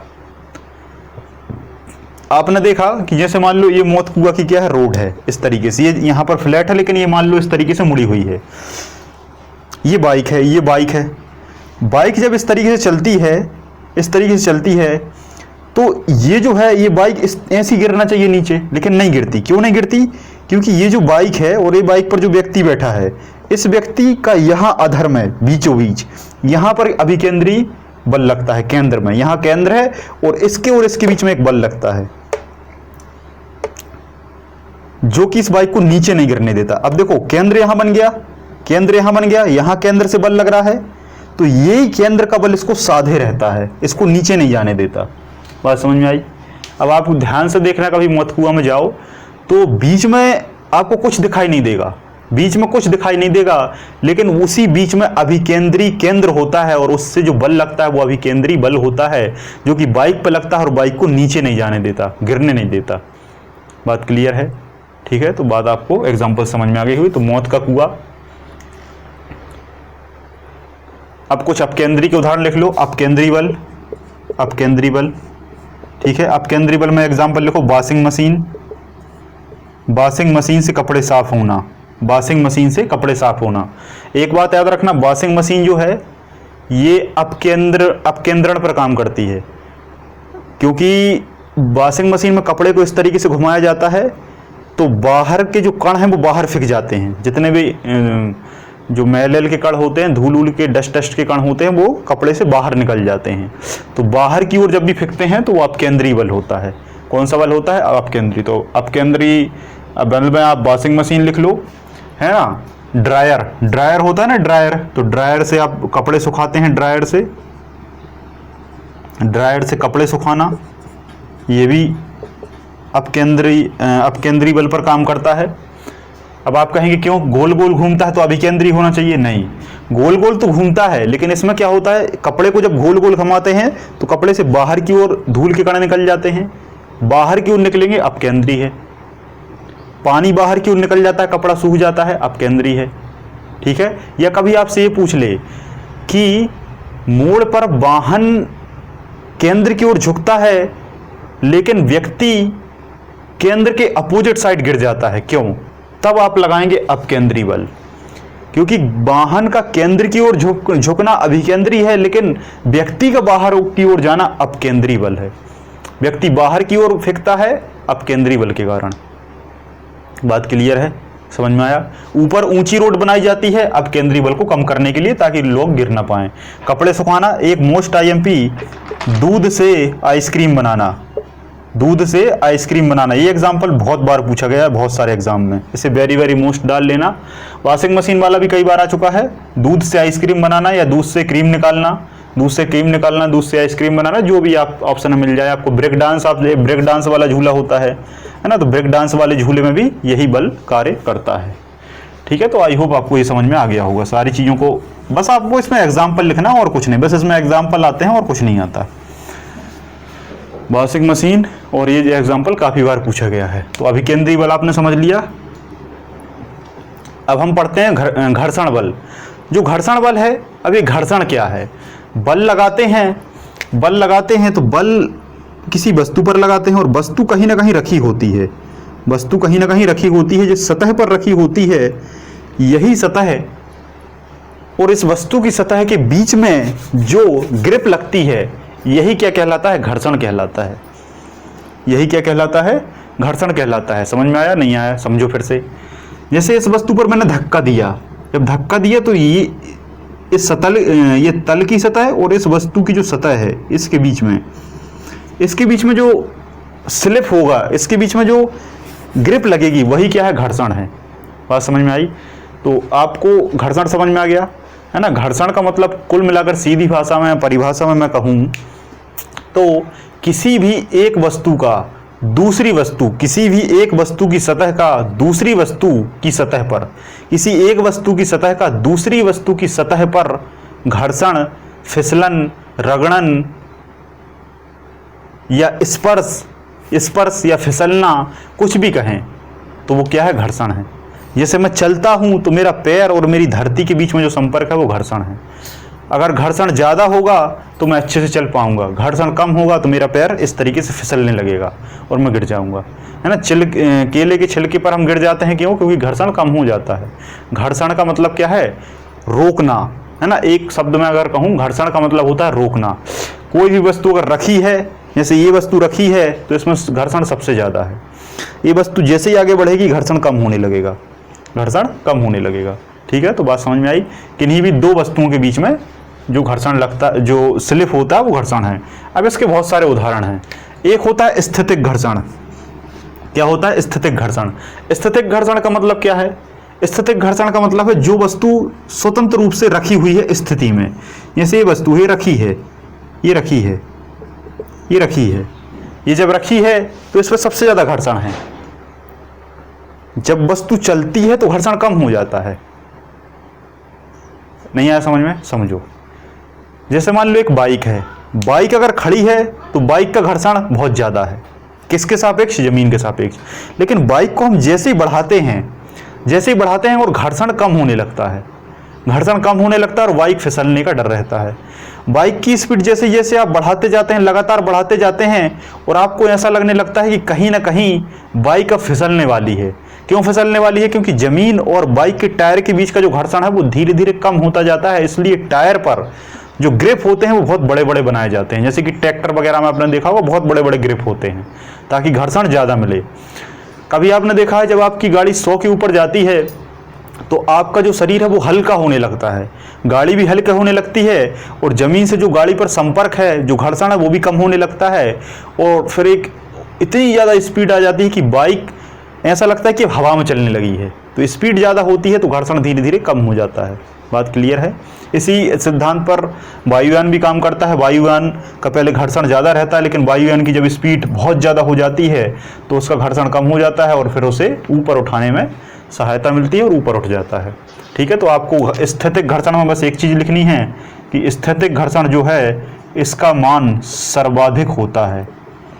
नोट डाउन करके वेरी वेरी मोस्ट IMP करके लिख लो, स्थैतिक घर्षण का मान सर्वाधिक होता है ना। स्थैतिक घर्षण ऑप्शन में ना हो तो रहेगा कि एक विराम अवस्था में रखी वस्तु, विराम अवस्था में रखी हुई वस्तु का घर्षण क्या होगा? अधिक होगा, कम होगा, अधिक होगा, कम होगा, परिवर्तित होगा, या इनमें से कोई नहीं। तो रखी हुई वस्तु पर घर्षण ज़्यादा होगा और वस्तु की वेग के साथ, गति के साथ घर्षण कम होने लगता है। ये 2 पॉइंट आप नोट कर लीजिए। ठीक है, दूसरा हम टाइप की बात करें, दूसरा है गतिक घर्षण। गतिक घर्षण मतलब गति के कारण जो घर्षण हमें मिले वो गतिक घर्षण है। अब गति बहुत सारे प्रकार की हो सकती हैं, इसमें 2 प्रकार की गति हैं। एक है सर्पी गति, तो सर्पी घर्षण, और एक है लोटनिक, लोटनिक घर्षण। इसके अंतर्गत 2 घर्षण आए, सर्पी घर्षण, लोटनिक घर्षण। नाम से स्पष्ट है, सर्पी में भी गति होगी, लोटनिक में भी गति होगी। सर्पी में कैसी गति होगी? सर्पी मतलब फिसलना। इसे आप एक शब्द में क्या कह सकते हो? फिसलना। जब एक वस्तु की सतह दूसरी वस्तु की सतह पर फिसलने लगे तब इसको सर्पी घर्षण कहते हैं। क्या कहते हैं? सर्पी घर्षण कहते हैं। इसका एग्जाम्पल लिखो, बॉल बेयरिंग। इसका एग्जाम्पल लिखो, बॉल बेयरिंग। जितने भी बेयरिंग होते हैं, है ना, चाहे मोटरसाइकिल का हो, चाहे किसी मशीन का हो, इंजन का हो, सभी बेयरिंग में आप ऑयल लगाते हैं, ग्रीस लगाते हैं। ऑयल ग्रीस क्यों लगाते हैं? ताकि ऑयल ग्रीस से उनकी जो सतह हैं उन पर घर्षण कम हो जाए और वो एक दूसरे पर फिसलने लगें। उस घर्षण को सर्पी घर्षण कहते हैं। उस घर्षण को सर्पी घर्षण कहते हैं, जिससे टायर पर घर्षण कम हो और वो फ्री हो तो गाड़ी बहुत तेज स्पीड में चलेगी, या मशीन कोई भी तेज स्पीड में चलेगी। इसलिए ऑयल और ग्रीस लगाया जाता है। ठीक है, दूसरा है आपका इसी का टाइप लोटनिक घर्षण। लोटनिक का घर्षण का मतलब है जब एक वस्तु दूसरी वस्तु के ऊपर लुढ़कती है। ये समतल है, इस पर एक ये टायर रखा हुआ है ना, इसको अगर आप इस पर लुढ़काओगे, इस पर आपको ये लुढ़काओगे तो लुढ़काने से क्या होगा? लुढ़काने से इस पर घर्षण होगा, इस पर घर्षण लगेगा, तो वो घर्षण क्या होगा? लोटनिक घर्षण होगा। किसी वस्तु को जब लुढ़काया जाता है तो उस पर लोटनिक घर्षण होता है, और इस घर्षण का मान सबसे कम होता है। ब्रैकेट में नोट करके लिख लो रेड पेन से कि लोटनिक घर्षण का मान सबसे कम होता है। लोटनिक घर्षण का मान सबसे कम होता है। क्यों कम होता है? क्योंकि आप मुझे एक बात बताओ कि ये इस तरीके से रखा है और इसी सतह पर एक वस्तु ऐसी रखी है, तो संपर्क किसका ज़्यादा है? देखो, वस्तु दोनों बराबर आयतन की हैं, लेकिन इसकी सतह यहाँ बहुत ज़्यादा इसको कवर किए है, बहुत ज़्यादा। तो जितनी ज़्यादा सतह रहेगी उतना ज़्यादा घर्षण होगा। और टायर की सतह देखो, टायर की सतह बिल्कुल थोड़ी सी इस समतल से संपर्क में है, इसलिए इस पर घर्षण कैसा होगा? कम होगा। इसलिए कई बार पूछा जाता है कि रोलर को ढकेलने की अपेक्षा खींचना क्यों आसान है? रोलर को ढकेलने की जगह खींचना क्यों आसान है? तो खींचना इसलिए आसान है कि जब हम उसको खींचते हैं तो वो लुढ़कता हुआ आता है, जिससे घर्षण का मान बहुत कम हो जाता है, न्यूनतम हो जाता है, और हमें एक न्यूनतम बल लगाना पड़ता है। ठीक है, तो इस घर्षण का मान कैसा होता है? सबसे कम होता है। और स्थितिक घर्षण का मान या रखी हुई वस्तु का मान सर्वाधिक घर्षण होता है। अगर हम अच्छे से चल पाते हैं तो घर्षण का मान अधिक है, घर्षण अगर कम हो जाएगा तो हम गिर पड़ेंगे, फिसल जाएंगे। इसलिए आपके जो शूज़ होते हैं उनमें बहुत सारे ग्रिप बनाए जाते हैं, ताकि आप ग्रिप की सहायता से घर्षण अधिक प्राप्त करें और आसानी से चल सकें। ठीक है, ठीक है, तो बस 2 पॉइंट इसमें याद रखें। वैसे तो एग्जाम्पल बहुत ईजी आते हैं इसमें, है ना, कि सर्वाधिक मान किसका होता है, सबसे कम मान किसका होता है। और अंतिम है ना, हमने कौन सा, स्थितिक घर्षण की बात कर ली, गतिक घर्षण की बात कर ली। अब है एक सीमांत घर्षण। एक क्या है, सीमांत घर्षण। अब आप कहेंगे ये क्या समस्या है। सीमांत घर्षण का मतलब होता है एक लिमिटेशन, एक सीमा वाला घर्षण। एक सीमा वाला घर्षण मतलब एक घर्षण की सीमा होगी, उस सीमा से अधिक घर्षण नहीं हो सकता और ना ही कम हो सकता। ठीक है, जैसे मेरी बाइक है, बाइक खड़ी है अभी, बाइक पे सबसे ज़्यादा घर्षण है। क्या है, सबसे ज़्यादा घर्षण है। बाइक को आपने चलाना शुरू किया, बाइक को आपने चलाना शुरू किया, 0 स्पीड थी अभी रखी थी, फिर आपने स्पीड 100 की, 200 की, 300 की, 400 की, 500 की, जनरली होता नहीं है लेकिन मान लो 600 की, आप स्पीड लगातार बढ़ाते जा रहे हैं। ठीक है, लेकिन होता क्या है कि जब आप 0 से 100 तक आए, 0 से 100 तक आए, तो आपका घर्षण का मान क्या होगा, लगातार कम होता जाएगा, कम होता जाएगा, कम होता जाएगा, लगातार कम होता जाएगा। जब आप 100 की स्पीड में पहुंचोगे तो आपको ऐसा लगेगा कि अब जमीन पर बाइक बिल्कुल हल्की सी है। जब आप 100 से 200 तक पहुंचोगे तब आपको ऐसा लगने लगेगा कि बाइक पर आप बिल्कुल न्यूनतम घर्षण है, मतलब जमीन से टच ही नहीं है। इतनी स्पीड में चल रही है बाइक कि आपको लग ही नहीं रहा कि इसका संपर्क जमीन से है भी कि नहीं,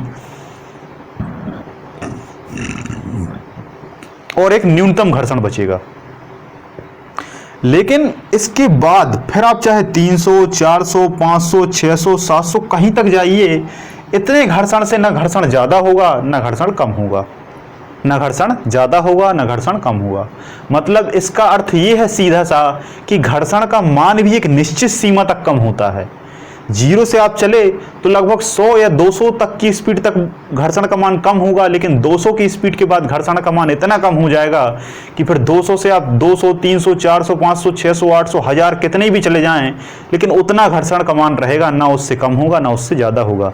मतलब घर्षण की भी क्या होती है, एक सीमा होती है, लिमिट होती है, इसलिए इसको सीमांत घर्षण कहते हैं। बात क्लियर है। ठीक है, तो बस इतना आप याद रखिए, इससे ज़्यादा आपसे नहीं पूछेगा। ठीक है, गति से घर्षण उत्पन्न होता है पैदल चलने में।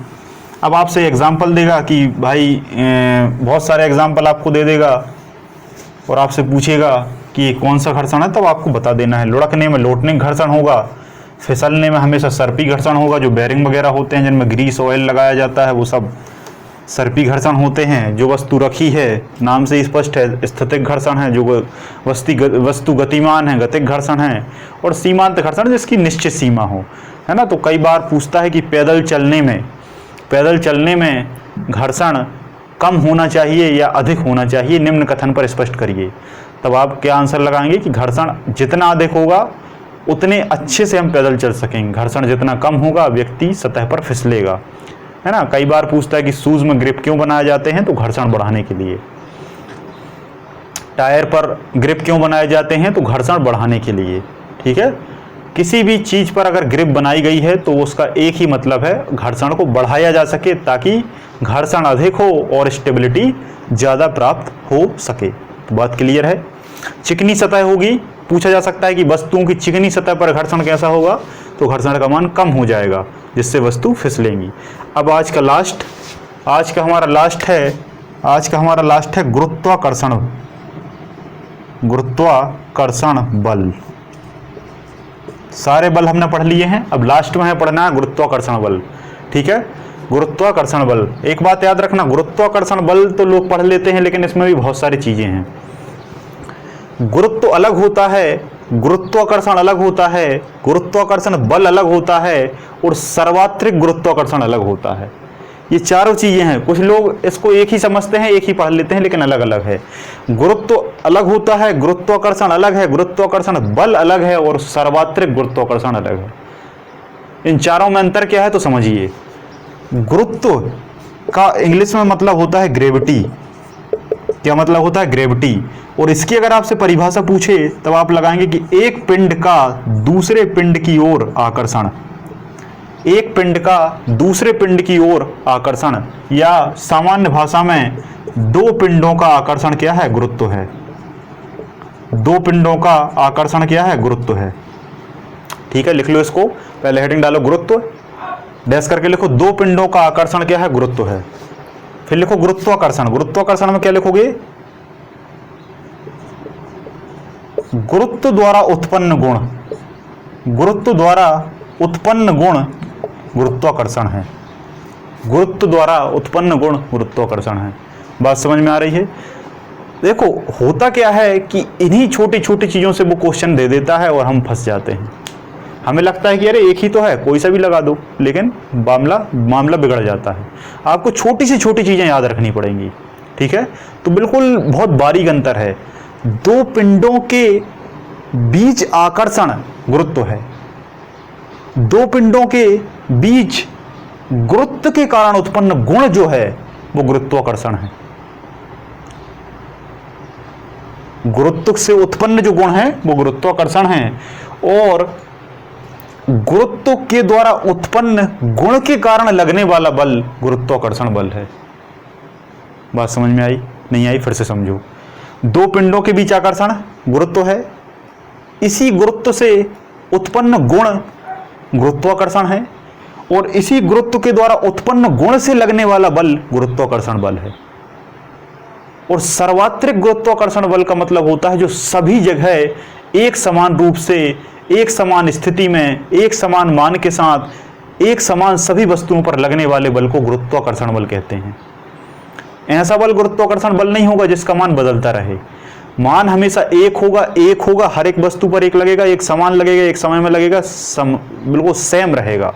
ठीक है, उसको हम क्या कहते हैं? सर्वात्रिक। तो ये 4 पॉइंट लिख लो, इनके बीच में डैश डैश करके एक लाइन का आंसर लिख लो और इसे कथन बना लो, क्योंकि इसका आंसर आपसे कथन में वो पूछेगा। तो चारों कथन आपको आई होप बहुत अच्छे से समझ में आ गए होंगे कि गुरुत्व क्या है, गुरुत्वाकर्षण क्या है, गुरुत्वाकर्षण बल क्या है, और सर्वात्रिक गुरुत्वाकर्षण बल क्या है। सर्वात्रिक गुरुत्वाकर्षण बल का मतलब होता है सभी जगह, सभी स्थान पर लगने वाला समान बल गुरुत्वाकर्षण बल होता है। और एक बात याद रखना, गुरुत्वाकर्षण बल का मतलब है यह कभी खत्म नहीं होता, यह कभी खत्म नहीं होता, चाहे दिन हो चाहे रात हो, है ना, चाहे दिन हो चाहे रात हो, ऐसी कोई बात हो कि कभी भी गुरुत्वाकर्षण बल खत्म हो जाए तो कभी नहीं हो सकता। ठीक है, इसका मान समान रहता है, समान स्थान पर, समान स्थिति में, हर जगह सेम होता है। और ये बल कैसा है? असंपर्क बल है। असंपर्की बल है, ये संपर्क में नहीं होता, असंपर्क भी है, और इसका मान बहुत कम होता है, इसका मान बहुत कम होता है। अब ये गुरुत्वाकर्षण बल जनरेट कैसे होता है, इस पर हम एक सूत्र निगमित करते हैं। ठीक है, न्यूटन भाई साहब ने ये गुरुत्वाकर्षण बल दिया। सबसे पहले तो ये परिभाषा लिख लीजिए कि गुरुत्वाकर्षण बल किसने दिया? न्यूटन साहब ने, है ना। कहानी आपने सुनी होगी कि न्यूटन भाई साहब सेव के पेड़ के नीचे बैठे थे गार्डन में, ऊपर से सेव गिरा, ऊपर से एप्पल गिरा, और जब एप्पल गिरा तो वहीं से इनकी रिसर्च स्टार्ट हुई, वहीं से इनकी रिसर्च क्या हुई? स्टार्ट हुई। और कहते हैं कि बस उनने ये सोचा कि ये फल नीचे ही क्यों गिरा। हम जैसे अगर लोग वहाँ पर होते तो हम ये सोचते कि अरे एक सेव गिरा, एक और गिर जाए, एक और गिर जाए, ये सोचते। हो सकता है एक गिरता तो हम पत्थर अत्थर लकड़ी उठा के दूसरे फल गिराने की कोशिश करते। ठीक है, तो ऐसी तमाम तरीके की सोच रहती हैं अलग अलग। लेकिन उनने क्या सोचा कि ये फल नीचे ही क्यों गिरा। जब नीचे ही क्यों गिरा पर उनने शोध स्टार्ट किया, तब उन्होंने पाया कि पृथ्वी में भी कुछ ऐसा मान है, पृथ्वी में भी कुछ ऐसी ऊर्जा है जिससे एक बल उत्पन्न होता है, जिससे वो वस्तुओं को नीचे की ओर ही खींचती है। बल नीचे की ओर ही लगता है, ऐसा नहीं होता कि फल गिरता है तो ऐसा सीधा चला जाता है या ऊपर चला जाता है या इस तरफ चला जाता है, नहीं, वो नीचे ही आता है। क्यों आता है? बल के कारण। अब ये जनरेट कैसे होता है? तो देखो, न्यूटन भाई साहब ने इसके बारे में बात की, लेकिन इसके पहले भी बहुत सारे व्यक्तियों ने इस पर चर्चा की थी। ठीक है, जैसे और भी हमारे भारतीय वैज्ञानिक थे, जैसे ब्रह्मगुप्त थे, ब्रह्मगुप्त का नाम आपने सुना होगा, बराहमिहिर का नाम सुना होगा, है ना, नागार्जुन का नाम सुना होगा। तो ऐसे बहुत महान वैज्ञानिक थे। ठीक है, तो इनने काफ़ी इन पर शोध किया और इनने पहले ही बता दिया था कि पृथ्वी में कुछ ऐसा बल है। बराहमिहिर ने भी ये बात कही थी कि पृथ्वी सभी कणों को अपनी ओर आकर्षित करती है। ठीक है, ब्रह्मगुप्त ने भी ये बात कही थी। इसी कारण हम उन्हें भारत का न्यूटन कहते हैं। भारत का न्यूटन ब्रह्मगुप्त को कहा जाता है और भारत का आइंस्टीन नागार्जुन को कहा जाता है, क्योंकि आइंस्टीन और न्यूटन के जितने भी नियम हैं कहीं ना कहीं ये हमारे वेद पुराण और जो माध्यमिक कणिका एक बुक थी, है ना, माध्यमिक कणिका बुक थी, बहुत सारे हमारे ऋषि मुनियों ने जो बुकें लिखी थी उन पर ये नियम आधारित हैं। लेकिन यही है कि किसी भी प्रकार से वो कोई मैथमेटिकल फार्मूला नहीं दे पाए, इसलिए लोगों ने उनको माना नहीं, क्योंकि बहुत सारी प्रयोगशालाओं का अभाव था, यंत्रों का अभाव था, तो इसी कारण हमने इन सारी चीज़ों पर ज़्यादा नहीं कहा। लेकिन इनसे बहुत कई साल पहले ये सारी चीज़ें बता दी गई थी।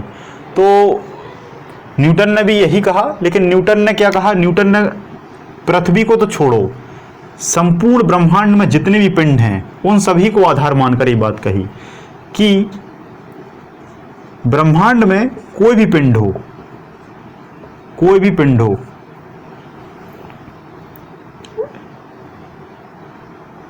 एक पिंड दूसरे पिंड को आकर्षित करता है। क्या करता है? आकर्षित करता है, और यही आकर्षण गुरुत्वाकर्षण कहलाता है। ठीक है, और एक परिभाषा दी कि किन्हीं भी दो पिंडों के मध्य लगने वाला आकर्षण या प्रतिकर्षण बल का मान, परिभाषा लिखेंगे, किन्हीं भी दो पिंडों के मध्य लगने वाला आकर्षण या प्रतिकर्षण बल का मान उनके बीच की दूरी के वर्ग के व्युत्क्रमानुपाती और उनके द्रव्यमानों के गुणनफल के समानुपाती होता है। या इसको थोड़ा सा परिवर्तित करके भी लिख सकते हो कि किन्हीं भी दो, मान लो ये पिंड m1 है, इसका द्रव्यमान, इसका m2 है ना, तो किन्हीं भी दो पिंडों के मध्य लगने वाला आकर्षण बल उनके द्रव्यमानों के गुणनफल के समानुपाती, उनके द्रव्यमान के गुणनफल के समानुपाती और उनके बीच की दूरी के वर्ग के व्युत्क्रमानुपाती होता है। ये बात उन्होंने कही थी, है ना। इस फार्मूले से आपको शायद समझ में आ गया होगा। ठीक है, एक पिंड m1 द्रव्यमान, इसका m2 द्रव्यमान है, दोनों पर बल लग रहा है। ये देखो, बल दोनों प्रकार से, ये तो एक दूसरे को आकर्षित भी कर सकते हैं, प्रतिकर्षित भी कर सकते हैं। तो आकर्षण और प्रतिकर्षण बल का मान उनके द्रव्यमानों के गुणनफल के समानुपाती, द्रव्यमानों के गुणनफल के समानुपाती और दूरी के वर्ग के व्युत्क्रमानुपाती, ये inversely proportional to force and radius. ठीक है, तो ये दोनों समीकरणों को जब हम सामूहिक रूप से लिखते हैं तो F proportional m1 m2 upon r square. ठीक है, जब इसका हम प्रोपोर्शनल हटाते हैं तो बराबर करके नियतांक ले लेते हैं g m1 m2 upon r square, और यही क्या है? गुरुत्वाकर्षण बल का फॉर्मूला है। क्लियर है? F बराबर G m1 m2 upon R square, जहां F बल है एक दूसरे के मध्य लगने वाला, G गुरुत्वाकर्षण नियतांक है। G क्या है? गुरुत्वाकर्षण नियतांक है या कांस्टेंट है, सार्वत्रिक नियतांक भी कहते हैं इसको। क्या कहते हैं? सार्वत्रिक नियतांक भी कहते हैं, जिसका मान 6.67 इंटू 10 टू दी पावर -11 होता है। 6.67 इंटू 10 टू दी पावर -11 होता है। ठीक है, ये किसका मान होता है? जी का मान होता है। ये कभी बदलेगा नहीं, ये हमेशा स्थिर रहता है। इसको आप नोट डाउन कर लीजिए। m1 m2 की वैल्यू आपसे कभी नहीं पूछी जाएगी, r की वैल्यू कभी नहीं पूछी जाएगी, f की वैल्यू कभी नहीं पूछी जाएगी।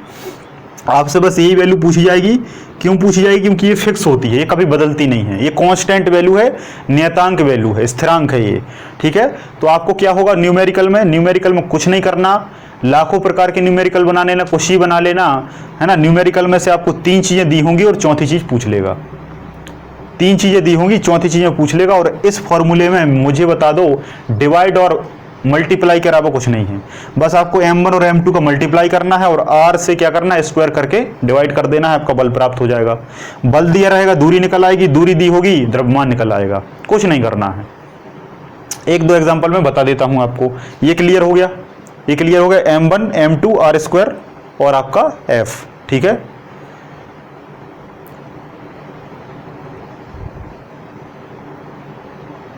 कि ये आपका बल का क्या हो गया, फॉर्मूला हो गया। अब इसी पर आप बहुत सारे चीज़ों को सॉल्व कर सकते हैं, है ना। अधिकांश तौर पर रिलेशन पूछा जाता है कि जब किसी भी पिंड का द्रव्यमान बढ़ेगा तो बल बढ़ेगा। इसी का मतलब होता है समानुपाती। समान अनुपात में द्रव्यमान बढ़ेगा तो बल बढ़ेगा, बल बढ़ेगा तो द्रव्यमान बढ़ेगा, द्रव्यमान घटेगा तो बल घटेगा, बल घटेगा तो द्रव्यमान घटेगा, क्योंकि समानुपात हैं। ये क्या है, व्युत्क्रमानुपात, मतलब उल्टा। बल बढ़ेगा, दूरी कमेगी, बल बढ़ेगा, है ना। ये इसके क्या है, वर्ग में है। लेकिन एक समस्या है, ये वर्ग में है तो जब ये दुगनी बढ़ती है तो ये आधा कम जाता है, ठीक है, क्योंकि ये क्या है, वर्ग में है। ये क्या है, वर्ग में है। तो इसको आप बहुत अच्छे से याद रख लेना कि दूरी यहां वर्ग में है, ये डबल अगर बढ़ती है तो ये आपका आधा कम होता है, ठीक है। चलिए इसको जल्दी से स्क्रीनशॉट लीजिए इसका।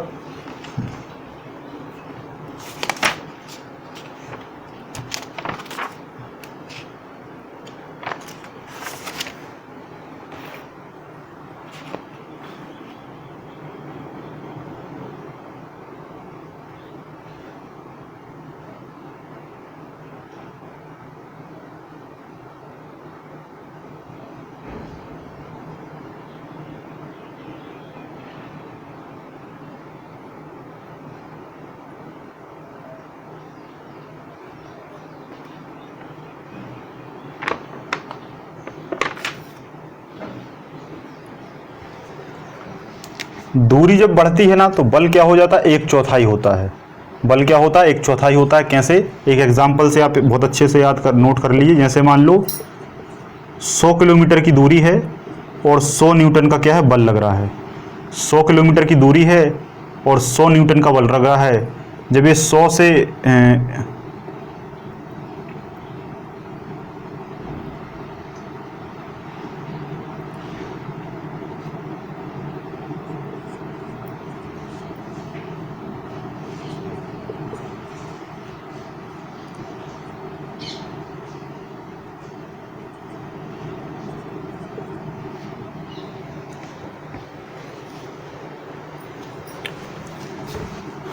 जब 100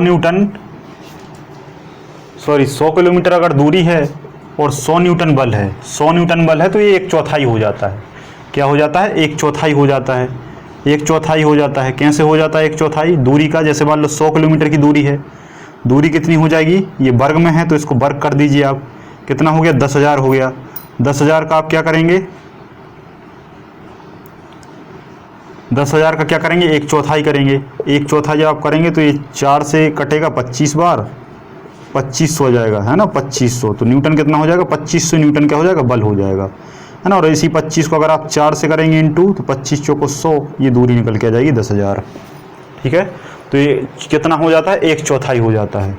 दूरी को अगर आप डबल करेंगे, जैसे 100 स्क्वायर दूरी है, इसको दूरी करेंगे तो ये कितना हो जाएगा, 1/4 हो जाएगा, ठीक है।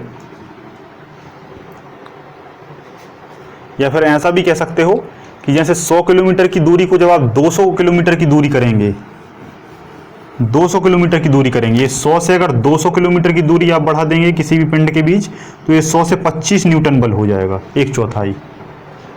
इस 100 से कितना हो जाएगा, 25 न्यूटन बल हो जाएगा। क्यों हो जाएगा, सामान्य से उदाहरण से समझिए। मान लो ये पिंड अभी इतने थे 100 किलोमीटर की दूरी पर, जब पास हैं तो बल कितना होगा, बल भी 100 न्यूटन होगा, एग्जाम्पल के तौर पर मान लो, क्योंकि पास हैं। अब आपने दूरी यहाँ से लेकर यहाँ तक बढ़ा दी, इतनी दूरी कर दी, दूरी ज़्यादा बढ़ गई ना। जब दूरी ज़्यादा बढ़ जाएगी तो बल कैसा हो जाएगा, कम हो जाएगा ना। बल कम हो जाएगा, क्योंकि मैंने आपको बताया था कि पास अगर बल्ब रखा है तो जल्दी अच्छे से जलेगा, तेज जलेगा। लेकिन उसी पावर को आप 100 किलोमीटर या 1000 किलोमीटर दूर जाके जलाएंगे तो बल्ब बहुत धीमे जलेगा या जले ही ना, ठीक है। क्यों नहीं, क्योंकि दूरी बहुत बढ़ चुकी है। जब दूरी बढ़ती है तो बल कम जाता है। तो इस दूरी को आपने 200 कर दिया, है ना, तो ये बल कैसा हो जाएगा, 100 से 25 न्यूटन बचेगा, क्योंकि 1/4 हो जाएगा, कम हो जाएगा। तो दूरी बढ़ती है तो बल कम होता है, और दूरी कमती है तो बल बढ़ता है। दूरी पास होगी, जैसे मेरे हाथ दोनों चिपक गए, हाथ दोनों पास पास आ गए तो बल बहुत ज़्यादा है, हाथ दूर दूर चले गए बल बहुत कम हो गया। ठीक है, तो आई होप आपको ये समझ में आ गया होगा। इसको आपने लिख लिया, जल्दी से लिख लें, फिर हम थोड़े से कुछ और क्वेश्चन करते हैं। अब न्यूमेरिकल में आपको कुछ नहीं करना, न्यूमेरिकल में आपको बस m1 m2 दिया रहेगा, r दिया रहेगा, है ना, और बल निकल आएगा। जैसे मान लो एक द्रव्यमान, एक किसी कण का द्रव्यमान 80 है, एक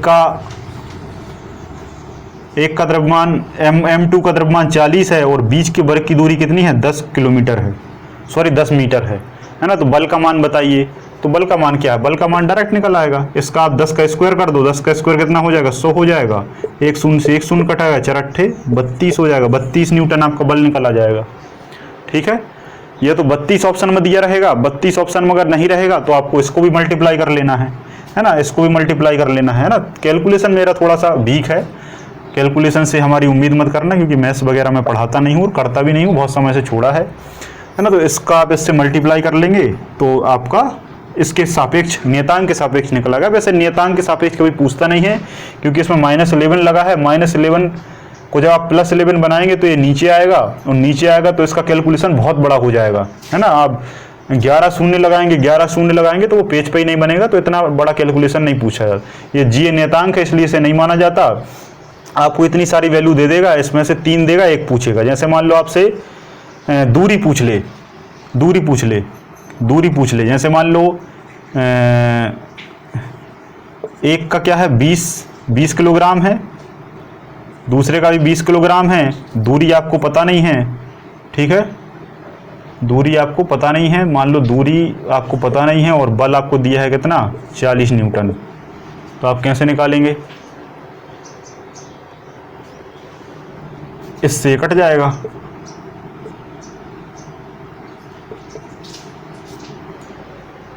है ना, 10 यहाँ आ जाएगा, r स्क्वायर बराबर 10 स्क्वायर मतलब यहाँ रूट लग जाएगा, तो r की दूरी कितनी आ जाएगी, 10 √10 का मान निकाल लो। √10 का मान कैसे निकालोगे, है ना, भाग विधि से। इस तरीके से आप √10 का मान निकाल सकते हैं। 2 से देंगे,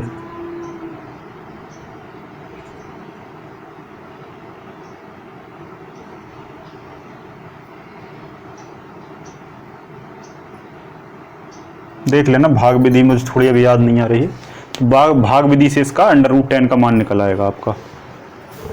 तो बहुत ही ईजी होता है, कोई दिक्कत नहीं है, बस फॉर्मूला याद रखें, आप सवाल कर ले जाएंगे।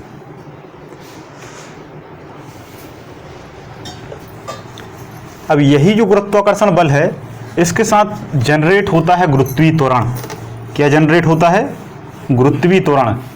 गुरुत्वीय त्वरण में क्या होता है कि गुरुत्वीय त्वरण जो है, ये त्वरण आपके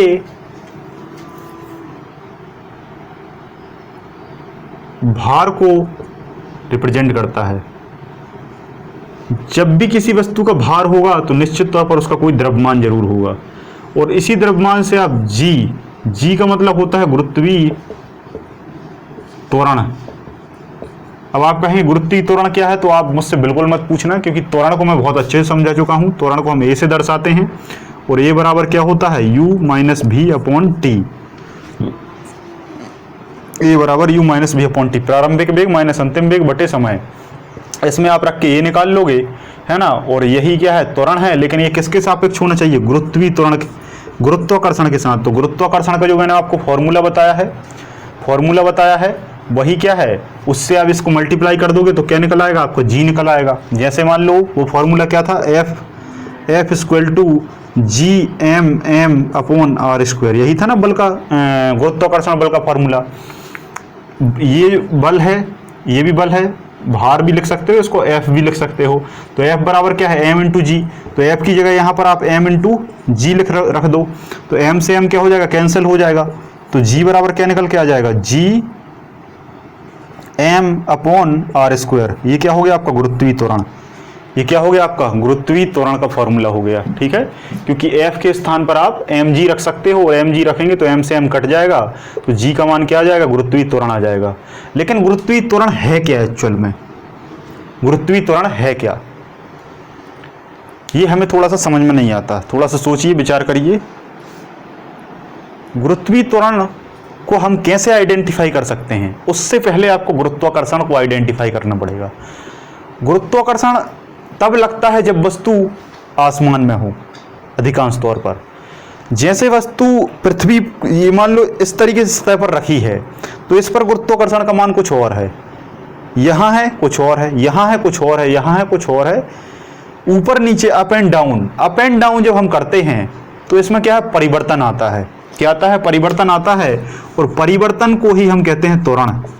त्वरण की परिभाषा याद करो, वेग परिवर्तन की दर। वेग परिवर्तन की दर ही क्या है? त्वरण है।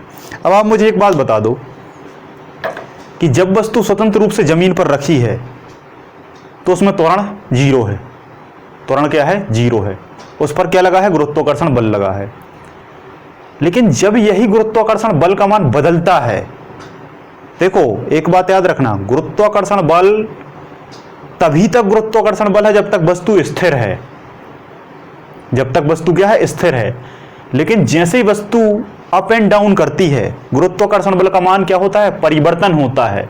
क्या होता है? परिवर्तित होता है। और इसी परिवर्तन को हम कहते हैं त्वरण। लेकिन यहां क्या कहेंगे? गुरुत्वीय त्वरण, क्योंकि गुरुत्वाकर्षण बल के साथ परिवर्तन आ रहा है। बात समझ में आ रही है? जो बल लग रहा है वो गुरुत्वाकर्षण बल है, लेकिन बल में परिवर्तन आएगा तब हम उसे त्वरण कहेंगे। तो वो क्या कहलाएगा? गुरुत्वीय त्वरण कहलाएगा। अब आप कहेंगे अभी भी समझ में नहीं आया, तो समझो। किसी वस्तु को आप छत से आज ऊपर से फेंक के देख लेना। जब आप किसी वस्तु को छत से जब ऊपर से फेंकेंगे नीचे की ओर, तब आप देखेंगे कि जब आप हाथ से उसको छोड़ेंगे तो वो हाथ से छूटने के बाद बहुत धीरे से नीचे गिरेगी, धीरे से नीचे गिरेगी, धीरे से नीचे गिरेगी। और जैसे जैसे नीचे जाती जाएगी उसकी स्पीड बढ़ती जाएगी। उसकी स्पीड क्या होती है? बढ़ती जाती है। नहीं आया समझ में? एक व्यक्ति को आप छत से फेंको और एक व्यक्ति को आप 50 मंजिल से फेंको, क्या होगा? छत से फेंकोगे थोड़ी बहुत उसको चोट आएगी, 50 मंजिल से फेंकोगे बचेगा नहीं, और ऊपर से फेंकोगे कुछ नहीं मिलेगा उसका। तो ऐसा क्यों होता है? क्योंकि त्वरण क्या है? बढ़ता जाता है। जैसे ही वस्तु जमीन की ओर आती है, निश्चित तौर पर उसका जो वेग है वो लगातार बढ़ता जाता है, बढ़ता जाता है, और वेग परिवर्तित होता है। बढ़ेगा तो परिवर्तित होगा, इसी को हम त्वरण कहते हैं। गुरुत्वाकर्षण के सापेक्ष है, इसलिए इसे गुरुत्वीय त्वरण कहते हैं, जिसका मान जब कैलकुलेट किया तो समस्त पृथ्वी पर 9.8 मीटर पर सेकेंड स्क्वायर प्राप्त हुआ। ये क्या है? जी का मान है। ये फिक्स है। ये क्या है? फिक्स है, लेकिन ये भूमध्य रेखा पर है। ये क्या है? भूमध्य रेखा। आपको बस ये याद रखना है 9.8 मीटर प्रति सेकेंड। 9.8 मीटर प्रति सेकेंड, इसको आपको रट लेना है। इसको आपको रट लेना है, क्योंकि इससे आपको सैकड़ों क्वेश्चन सॉल्व करा देगा ये फॉर्मूला, है ना। बहुत सारे क्वेश्चन आते हैं न्यूमेरिकल, उसमें बस आपको द्रव्यमान दे देगा और पूछेगा कितना बल लगेगा गुरुत्वीय त्वरण के सापेक्ष, तो आप इसको मल्टीप्लाई कर देंगे, आंसर निकल आएगा। लेकिन ये वैल्यू याद होना चाहिए, ठीक है। तो 9.8 मीटर प्रति सेकेंड। अब आप कहेंगे 9.8 मीटर प्रति सेकेंड क्या है, तो समझाता हूं।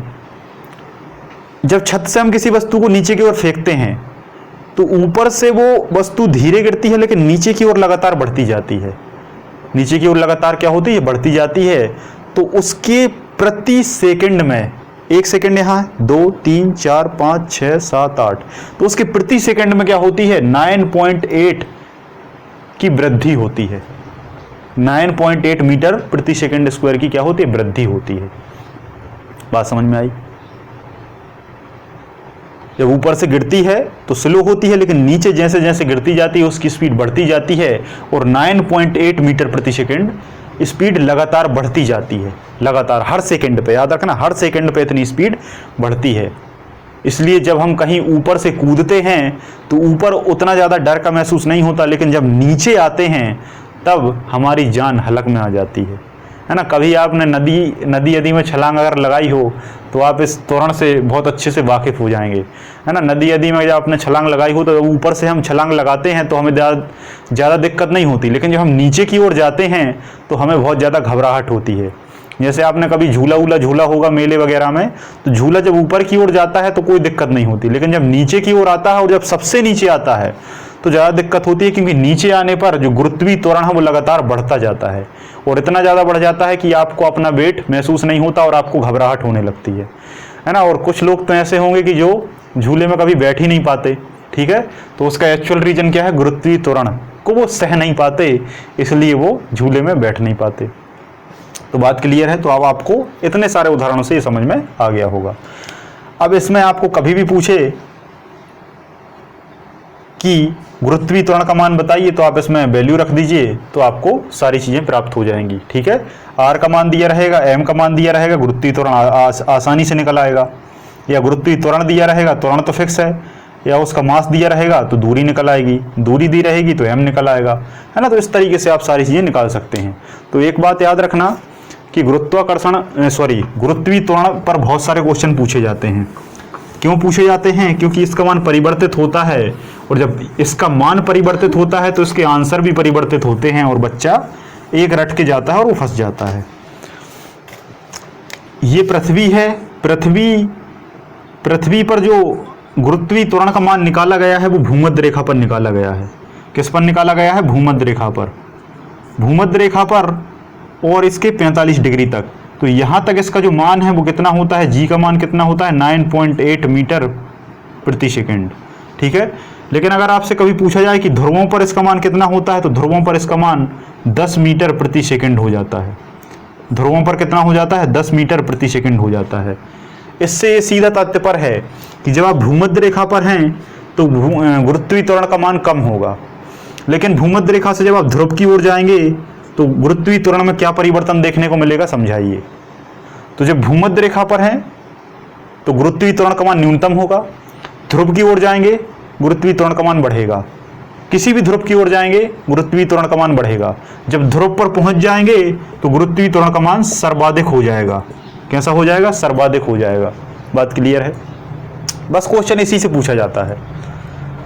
जैसे मैं ये खड़ा हूं, आप भी खड़े हो जाइए। यहां से मैं जब ऊपर की ओर जाऊंगा, उड़ूंगा मतलब, तो मेरा जो त्वरण है वो लगातार कम होता जाएगा, लगातार कम होता जाएगा, कम होता जाएगा, कम होता जाएगा। जैसे आपने एक बॉल देखी होगी, बॉल को कभी आप इस तरीके से फेंकना, तो बॉल को जब आप नीचे से फेंकते हैं तो लगातार जो बॉल है ऊपर की ओर जाकर बिल्कुल स्लो होती जाती है और ऊपर जाकर बिल्कुल स्लो हो जाती है, और एक स्थिति पर बॉल रुक जाती है और फिर नीचे गिरती है। तो यहां से जब ऊपर की ओर कोई वस्तु जाती है तो उसका गुरुत्वीय त्वरण कम होता है। तो आप क्या लगाएंगे? पृथ्वी के तल से ऊपर की ओर जाने पर गुरुत्वीय त्वरण का मान कम होता है, और नीचे की ओर आने पर गुरुत्वीय त्वरण का मान अधिक होता है। इस चीज को आपको बहुत अच्छे से याद रखना है। तल पर हैं तो मिनिमम रहेगा, लेकिन इस तल से ऊपर की ओर जाएंगे, बॉल का एग्जांपल याद रख लेना, गुरुत्वीय त्वरण का मान कम हो जाता है।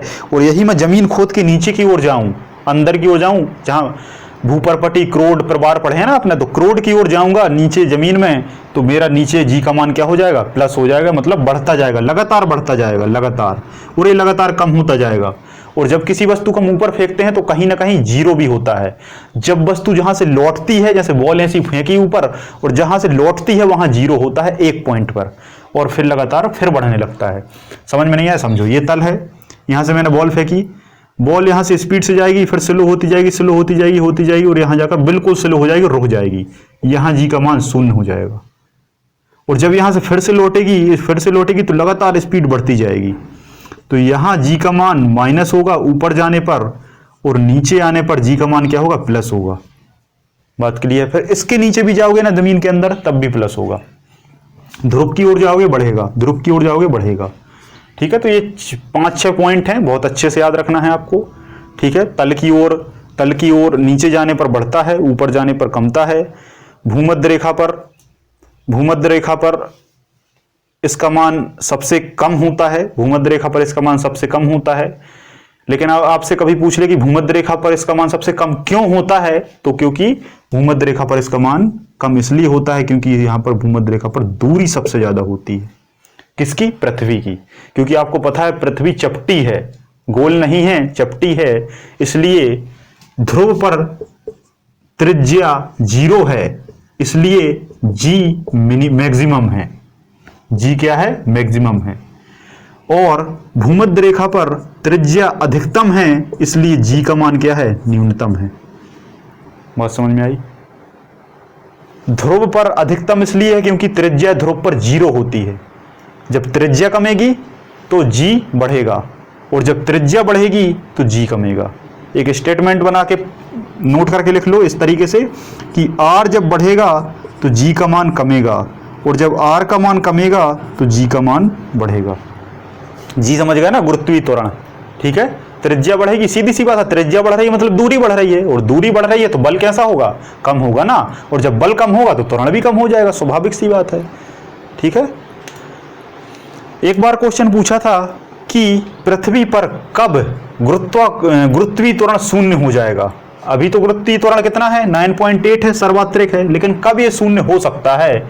4 स्टेटमेंट थे, जिसमें से एक स्टेटमेंट सही था, जिसका मान था कि पृथ्वी आज या अभी जिस स्पीड से घूम रही है, जो भी अभी स्पीड है, इस स्पीड की अगर 17 गुना स्पीड हो जाएगी, 17 टाइम्स 17 गुना अगर स्पीड हो जाएगी तो जी का मान शून्य हो जाएगा।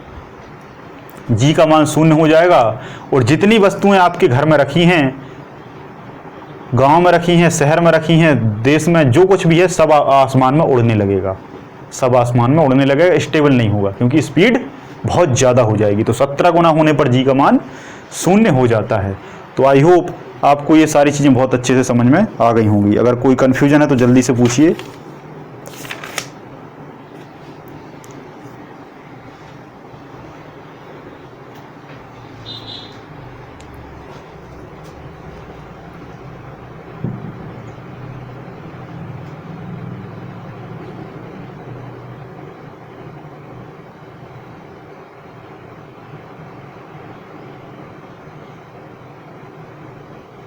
एक न्यूमेरिकल रेलवे में पूछा था, उसको मैं आपको सॉल्व कराता हूं।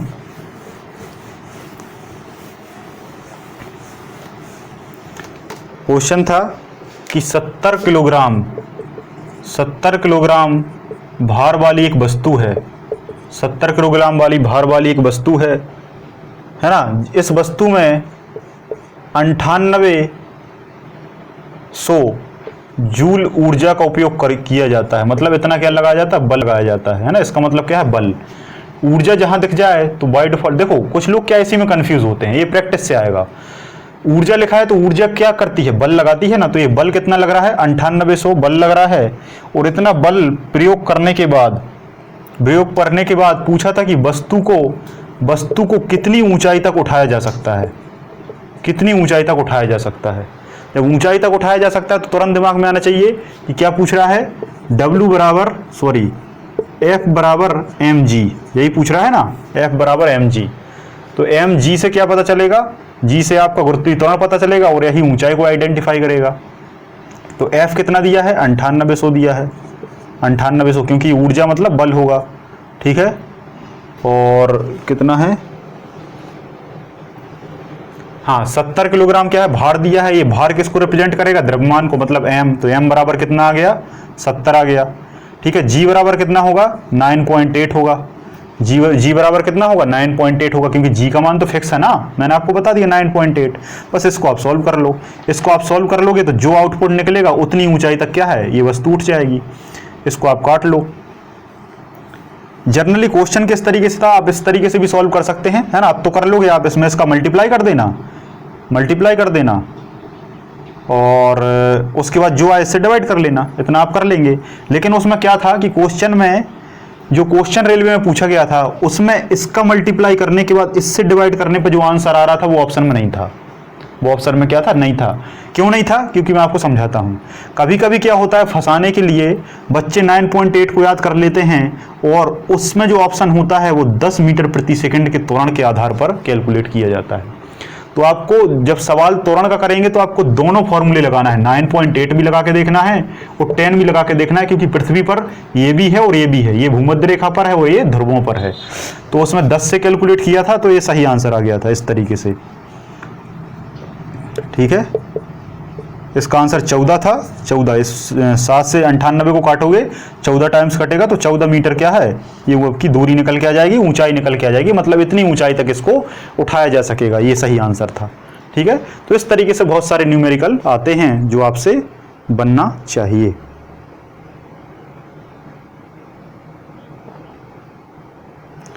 ठीक है, तो आज की इस क्लास को हम यहीं ख़त्म करते हैं, है ना। लेक्चर काफ़ी बड़ा हो गया है, तो अगले टर्म से हम गुरुत्वीय त्वरण के कुछ और 1-2 फैक्ट हैं, उन पर हम चर्चा कर लेंगे, है ना। लिफ्ट वगैरह के कुछ क्वेश्चन हैं, लिफ्ट में जब हम जाते हैं तो वजन का महसूस नहीं होता, वजन कब ज़्यादा लगता है ना। तो ये सभी हम अगली क्लास में कंप्लीट करेंगे, लेक्चर काफ़ी बड़ा हो गया। ठीक है, तो आप सभी लोगों का बहुत बहुत धन्यवाद। जय हिंद, जय भारत।